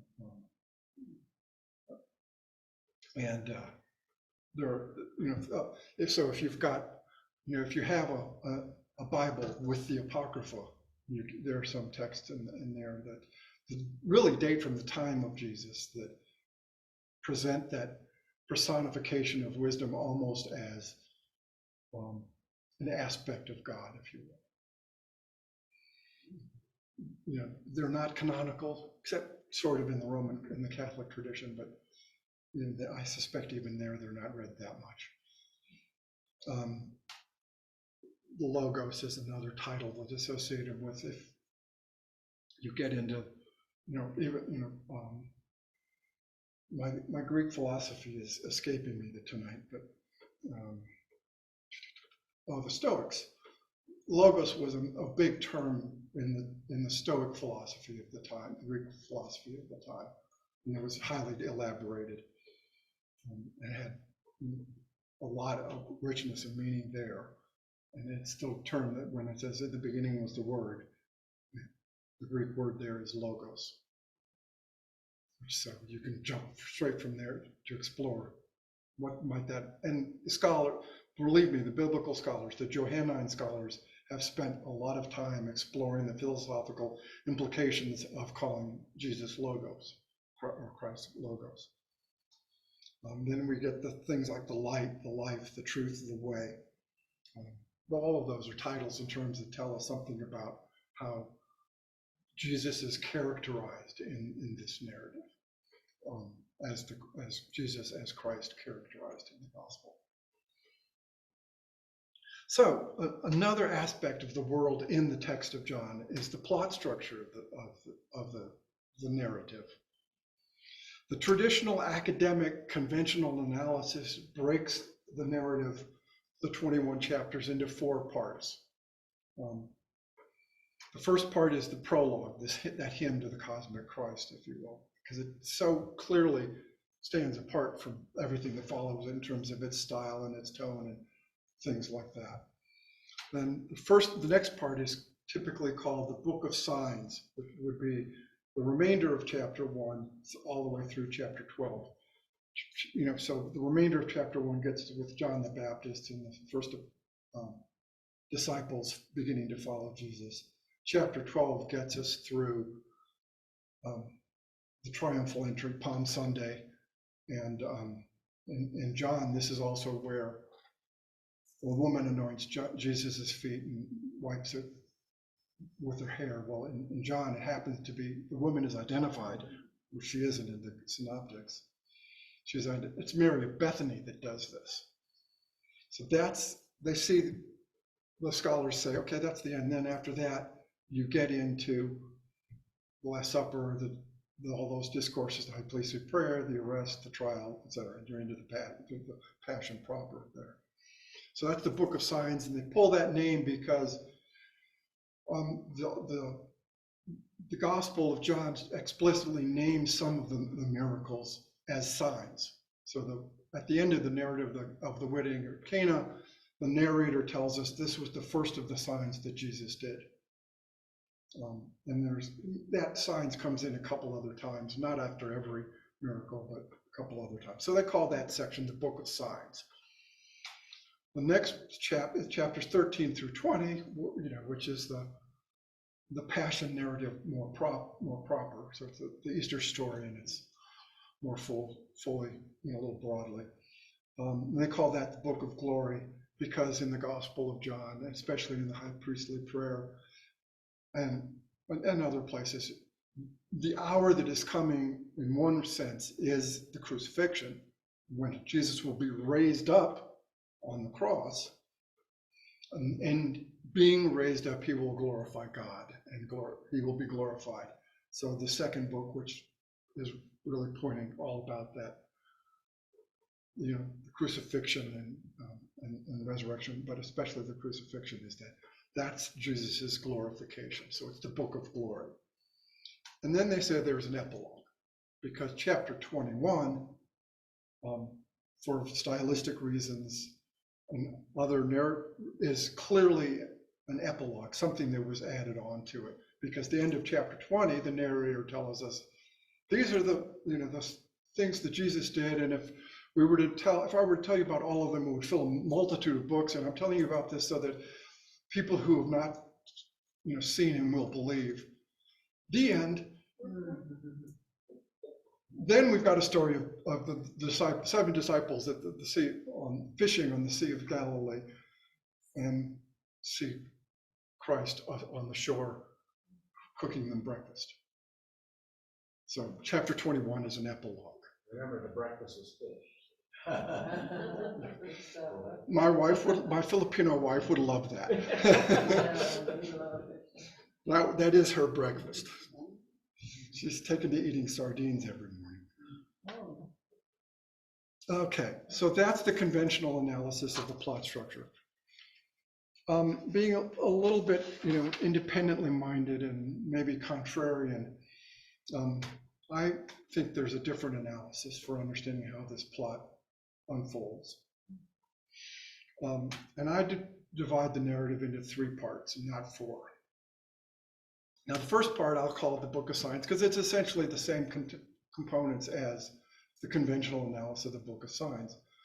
One difference, I will include the hymn at the beginning of chapter 1, but I will also end it at chapter 11, not at the end of chapter 12.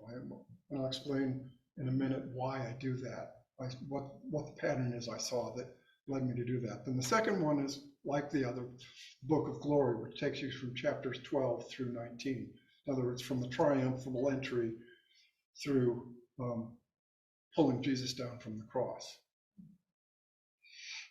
And then the third part I call the Book of Presence, because it contains the resurrection stories. And the theme that I think comes out in the Book of Presence is the hour is coming and is now here. In other words, that crucifixion, the glorification, yet he abides with us still. And here's the what I see happening, the dynamic in the narrative that led me to make this analysis, is that each of these sections opens with an acclamation. The hymn to Christ at the beginning of chapter 1 is about as glorious an acclamation of Jesus and Christ as you can imagine. But chapter 12, the triumphal entry into Jerusalem, is another acclamation. So it's, oh, maybe there's a new beginning here in this narrative arc. But the other part of it is that, especially the Book of Signs and the Book of Glory, they each end with some sort of conflict, or let's say the opposite of acclamation, something wrong. Chapter 11 ends with crowds departing, leaving him, the disciples getting one of the last, in a little discussion with him, that Jesus ends by saying, yes, you're all following me, but one of you is a devil. Oh, I mean, that's chapter 6, sorry. But chapter 11 ends with what I've been talking about, the high priest saying, Jesus is, there are too many people to follow him, he's got to die. So there's that conflict happening there, chapter 11. Obviously, being hung on the cross is a pretty extreme expression of being caught in a conflict and a very negative. So it opens with acclamation, ends with something, the negativity. Then chapter 12 opens with acclamation, ends with negativity. So I saw that pattern emerging. But then what happens is, with the resurrection stories, the presence continues. We only have acclamation. The story does not conclude. It's open-ended, which is part of what keeps it alive for us. So that's how I came up with those three. And I recognize that the narrative has 4 key turning points. One is that chapter 6 that I was just talking about, where followers leave. Jesus calls one of his disciples a devil. And that's the first time in the gospel narrative where reception of Jesus' message turns into rejection by at least some of the people around him. And then it gets worse. Each chapter after that, the rejection gets more intense until you get to chapter 11, where it's, okay, the leaders are now plotting to kill Jesus. Chapter 7 is a turning point because it's the end of a very extensive speeches by Jesus that start at the Last Supper and end with this high priestly prayer. So you've got a whole bunch of talk. Jesus saying all kinds of stuff. The next chapter, you're getting into the arrest, the trials. So the narrative shifts to a whole, not just discourse. Now we've got action, things happening. And then obviously chapter 19 with the crucifixion is another obvious turning point in the narrative. So that's how I see that all being structured. Now, talk a little bit about the world a little more about the world in the text, the discourse elements. We're talking about rhetoric here, how the story is told. Like I said, there's misunderstandings and irony are one of the devices that are common in the narrative, which creates an insider-outsider split. In other words, those who know or understand what's going on with Jesus versus those who don't. The insiders who know what's going on, the outsiders who don't get it, which could be also the followers and those who oppose. Another element is, we've talked about a number of times, is that there are a lot of symbolic images in the Gospel of John, which invite us into a deeper engagement with the elements of the narrative and with the narrative as a whole. They also lend sort of a prophetic quality to the text, because if let's use the good language from Isaiah, those with eyes to see can begin to sense the deeper layers of meaning contained in these symbolic images. And those with eyes to see, ears to hear, and the like. Those who don't sort of don't get it. They just take it at the surface and move on. So there's that prophetic quality, taking you deeper. The symbols take you deeper into transcendence, if you will, which is sort of what the prophets do too, except it's in reverse. The transcendent comes into their lives and that transforms them into prophets. I think this is the last piece about the world. Oh, one more time on the discourse element that's unique to John, the I am statements. And I've already sort of stolen the thunder on this a bit, but they are key expressions of John's Christology. One important thing is images to consider if you want to understand how John sees Jesus as Christ. They also tend to spark controversy. Now, I am the bread of life is the first of the I am statements, and that's when followers begin to, this guy's nuts, I'm out of here. He wants me to eat his flesh, drink his blood. Are you kidding? I'm gone. That's too much. But and each successive statement tends to spark further controversy. As I mentioned, they all allude to God's name that's given to Moses. I am that I am.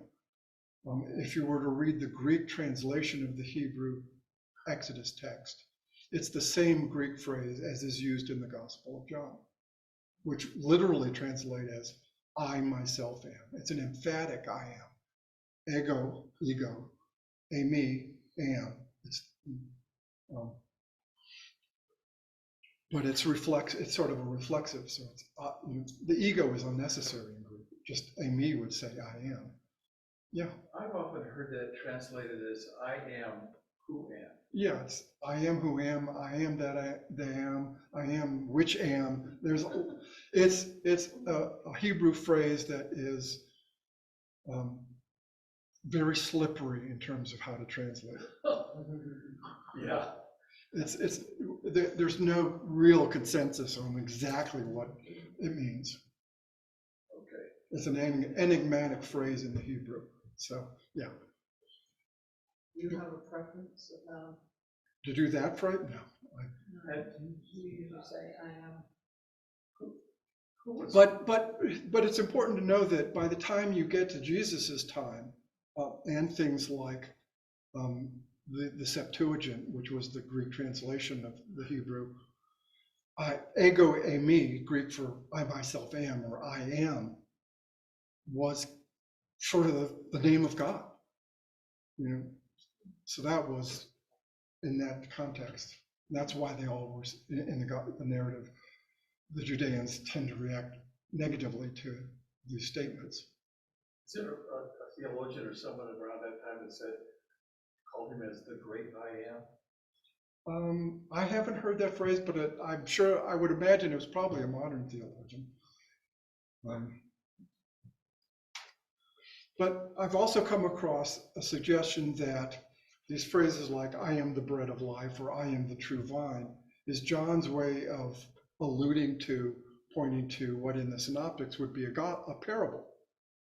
The kingdom of God is like a mustard seed.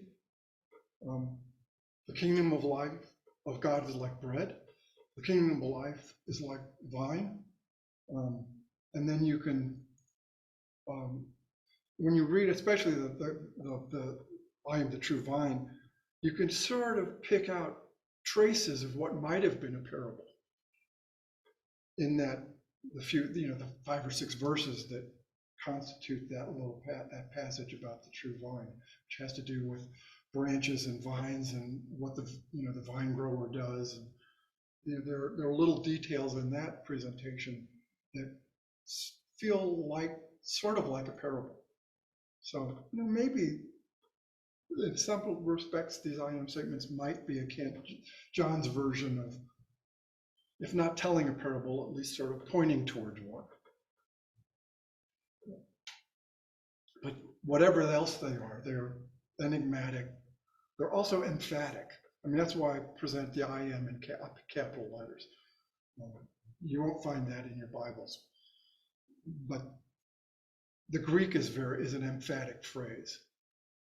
But they're also highly symbolic, because almost most of them, there's the one about Abraham that I've quoted a couple times, doesn't have an I am blank.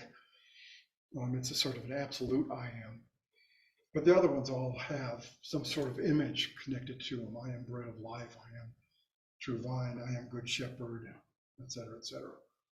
So those are the things that are going on with the I am statement. So that's what tells us about that discourse element that's unique to John, and really has to help to tell us understand how the narrative characterizes before.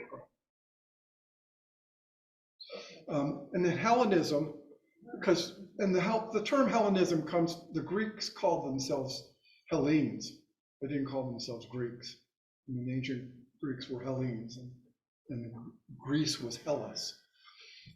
So it was a religious and cultural syncretism, blending of different elements, so we had Greek philosophy and theater and athletics, which the Romans valued very highly, but that was the height of culture in the Roman world, was Greek philosophy. Theater was Greek, and athletics, as we know from the modern Olympics, which point back to Greece. So that's all part of that Hellenistic culture, multicultural or cultural element.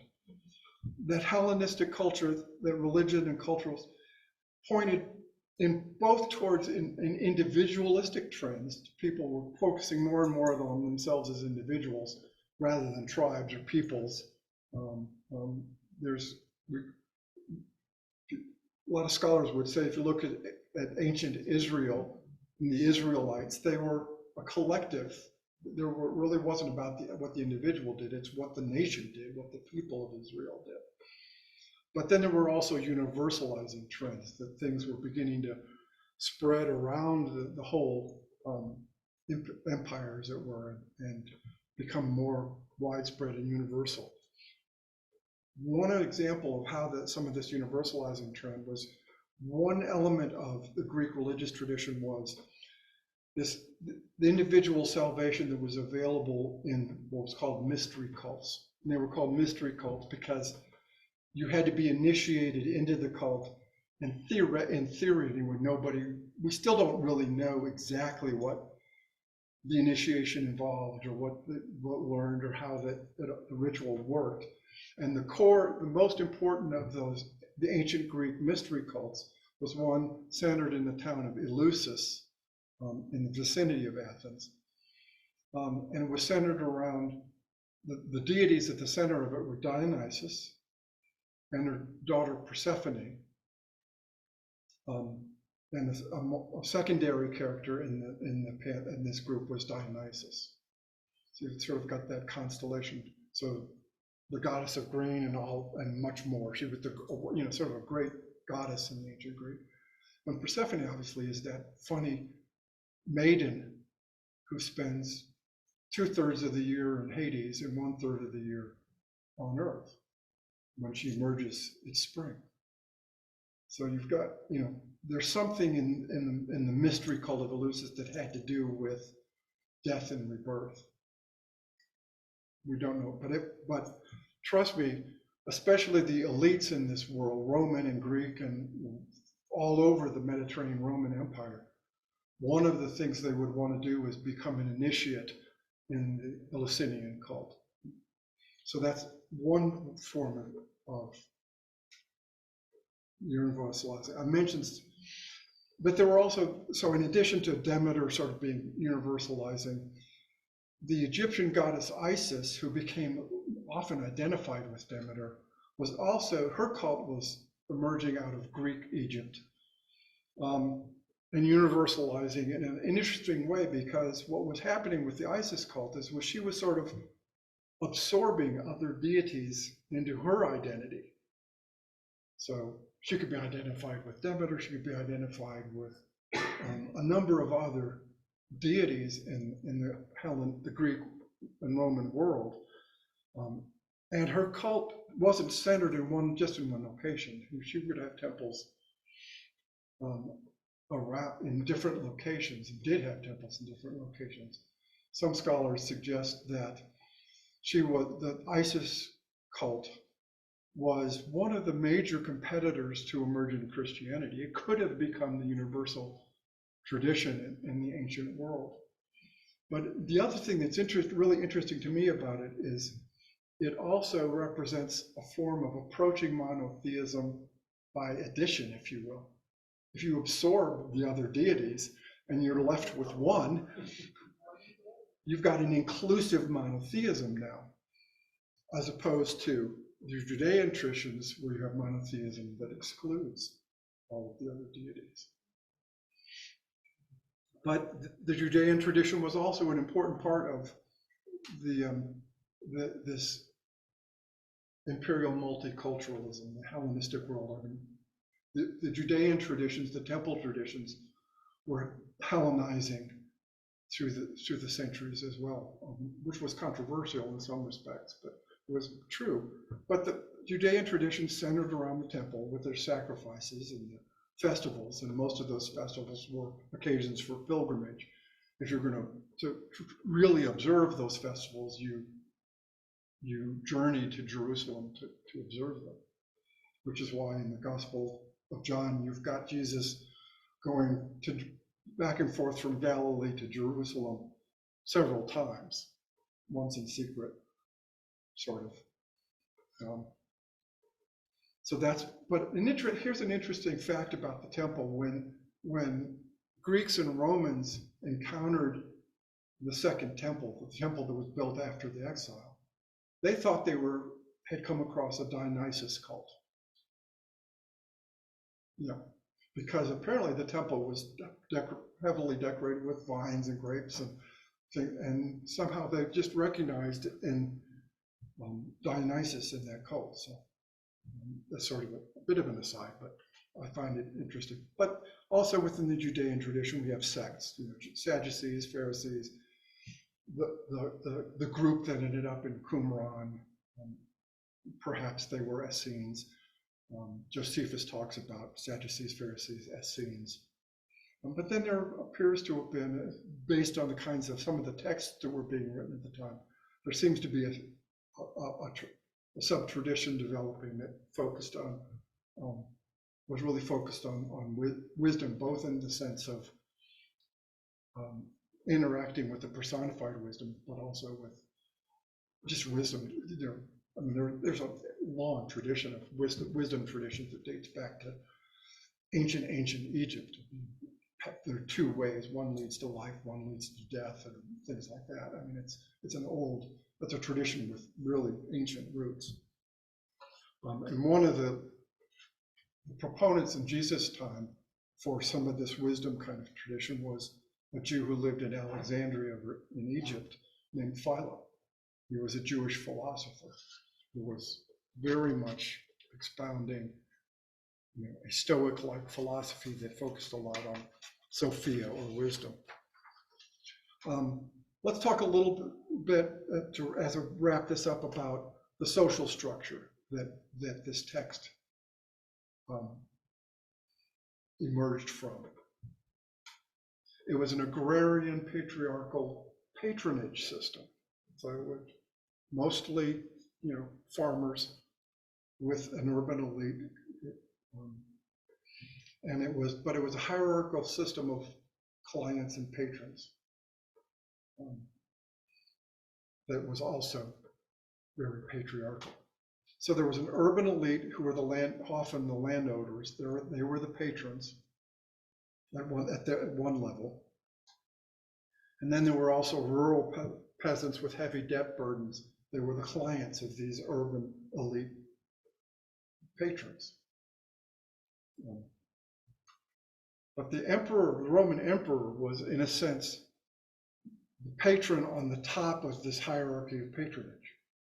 Because, say, an urban elite in Jerusalem wasn't exactly the highest level in the Roman hierarchy. So those urban elites in Jerusalem could be clients to a Roman patron at a higher level of the social structure. The emperor was the one on top of that structure. He was the patron who, for all intents and purposes, had no other patron above him. Everybody else in the society were his clients. They are to, in a sense, serve his needs. And here are the guiding values in this culture. Honor versus shame. You will find that thinking of a lot of what we know about the ancient world and ancient literature and ancient figures.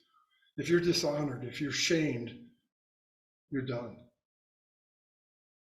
It's over. Which is why a lot of Roman leaders who get dishonored end up committing suicide. Another guiding value important was kinship. You have the patriarchal family, but you also have the kin, the extended family, kin family. And then another value would have been loyalty to your family group, especially the pater familias, the patron of the family. To the kin group, you'd be loyal to the kin group, but then you'd also be loyal to patron. Ultimately, the value would be try to be loyal to the emperor. So that's the notion of the guiding values and some sense of what that world was that existed around this text of John. So that's all I have for tonight. Let's do questions. Yeah, I know it's a lot. I'll give you a summary in a minute, but first let's take whatever questions that you would like to follow up a little bit right now. I know it's been a while and it's getting late and chair's probably getting uncomfortable.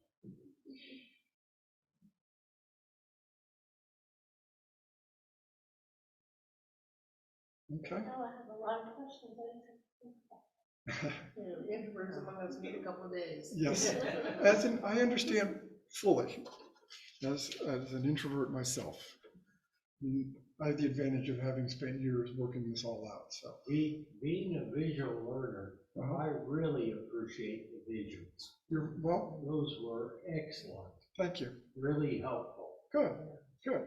I was telling Brian what I will do is I will share with him a PDF file of these slides, so that if you want to, you can download that and. Because I want to be able to refer to that. Absolutely. I'd like to use some of the same techniques you used there in our great books analysis of the readings we're doing for them. It would work just as well as it is for this subject. Well, as an aside, it was a technique I learned years ago when I was working in the advertising business, and once or twice I had to put together a slide presentation for a client. And it's that build up. So many people would throw the whole slide out all at once, like this, and you go, okay, I'm talking about this point now. Well, you're reading the bottom line. Well, fortunately, PowerPoint allows you to animate this so that you can walk. I can keep you on the same point with me. Yeah, the way you engage with text will work with other kinds of text besides. Absolutely. Oh yeah, that's what I'm thinking. I can use it in other places. Absolutely. It's a simple technique to sort of control the flow through the material you're trying to share. Yeah. Any questions that pop to the surface of the swarm of questions that are? Well, I thought to myself halfway through that I probably should reread the Gospel of John. And now I know it's going to take an awfully long time to do that. Well, you can do it in several stages. You can sit down now and read it through end to end in one afternoon. I mean, it doesn't take that long to read a gospel all the way through. And then you can come back at it again. Yeah. I mean, that's what I did as I was working through this. I mean, I have no idea how many times I read the Gospel of John all the way through as I was working this out, but I know it took me probably 3, 4, 5, 6 readings all the way through before I began to recognize some of the dynamics that were going on. Not to mention reading, lots of, I mean, I've got a whole bookshelf full of studies just on John. And that only scratches the surface. I mean, one reader, when I submitted my manuscript for publication, slammed it for not making reference to every Johannine scholar who had ever written. Are you kidding? Yeah, there's no way. You can't. I mean, I happen to refer to the ones that are recognized in the academic world as the most important studies, including one that, when you think this structure of the gospel, that there's two that I presented, a very, very highly respected German biblical scholar thought the Gospel of John as we currently have it was the result of a text being torn apart and sort of willy-nilly thrown together. So his entire commentary was devoted to rearranging every component of the Gospel of John. And trust me, it is torturous reading. Bultmann I'm talking about. You appreciate. I'm sure he's torturous in every. Can we find some of this material in the book that you wrote? Yes, and more. Good. Yeah, I mean, you will find this material elaborated in the book. Yeah. And if you don't have the book, it is available in either electronic form or print form, both at Amazon and Barnes and Noble. You know, online. I don't have.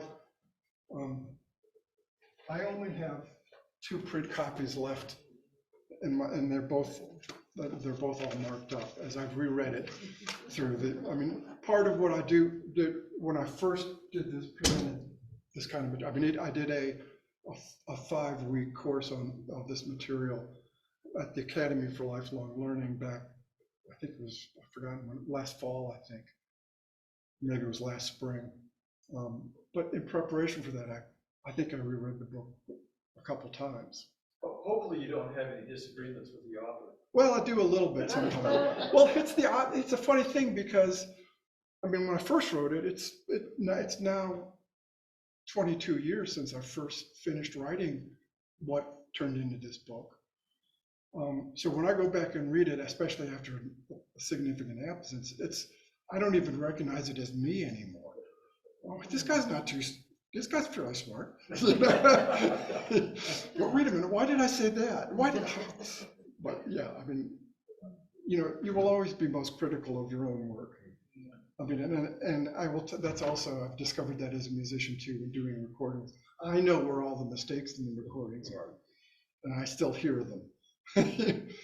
You all, if you listen to them, probably won't. But that's all. We're always most critical of our own work if we go back and look at it. Okay, so let me summarize what we've talked about. This will be real quick, so that give you the sort of just the highlights. So John is different from the synoptics. That's the first point to keep in mind when you're trying to read and understand John. It's more poetic. It uses more symbolic language. The other Gospels, Jesus talks in pithy little sayings, what the scholars call apothegms. Just, you know, if you look, for example, if you were to look at the Sermon on the Mount, it's not really a continuous speech. It's a series of short sayings that have been brought together. That's typical of Mark, Matthew, and Luke. That because we're dealing with a symbolic text, here's the way to read it. You read it in 3 steps. You read it, you do a close reading of the text, which is essentially a literary analysis, which means you're really paying attention and reading carefully, not just as, oh, I know what the story of the Good Samaritan is. No, you read it and understand exactly what's going on in the text as we have it. Then you amplify those images that stand out from your close reading, doing comparisons and associations that are always centered in the text that you have just read. So that you don't do a chain of associations, you're doing a series of associations that are always tied back to the text that you started with. And then you can interpret it. You can translate it into theological terms or psychological terms, or what does it tell you? What does social scientific theory tell you? How you can understand that constellation of amplified images. So that's, read it in 3 steps. And then we talked a little bit, shared with you a little bit about the gospel and its context. That the world into the text, we talked about the literary features of the text as we have it. And we talked about the world around the text, the cultural, social, sort of historical context within which the narrative exists. So those of you who want to dive in deeper, join me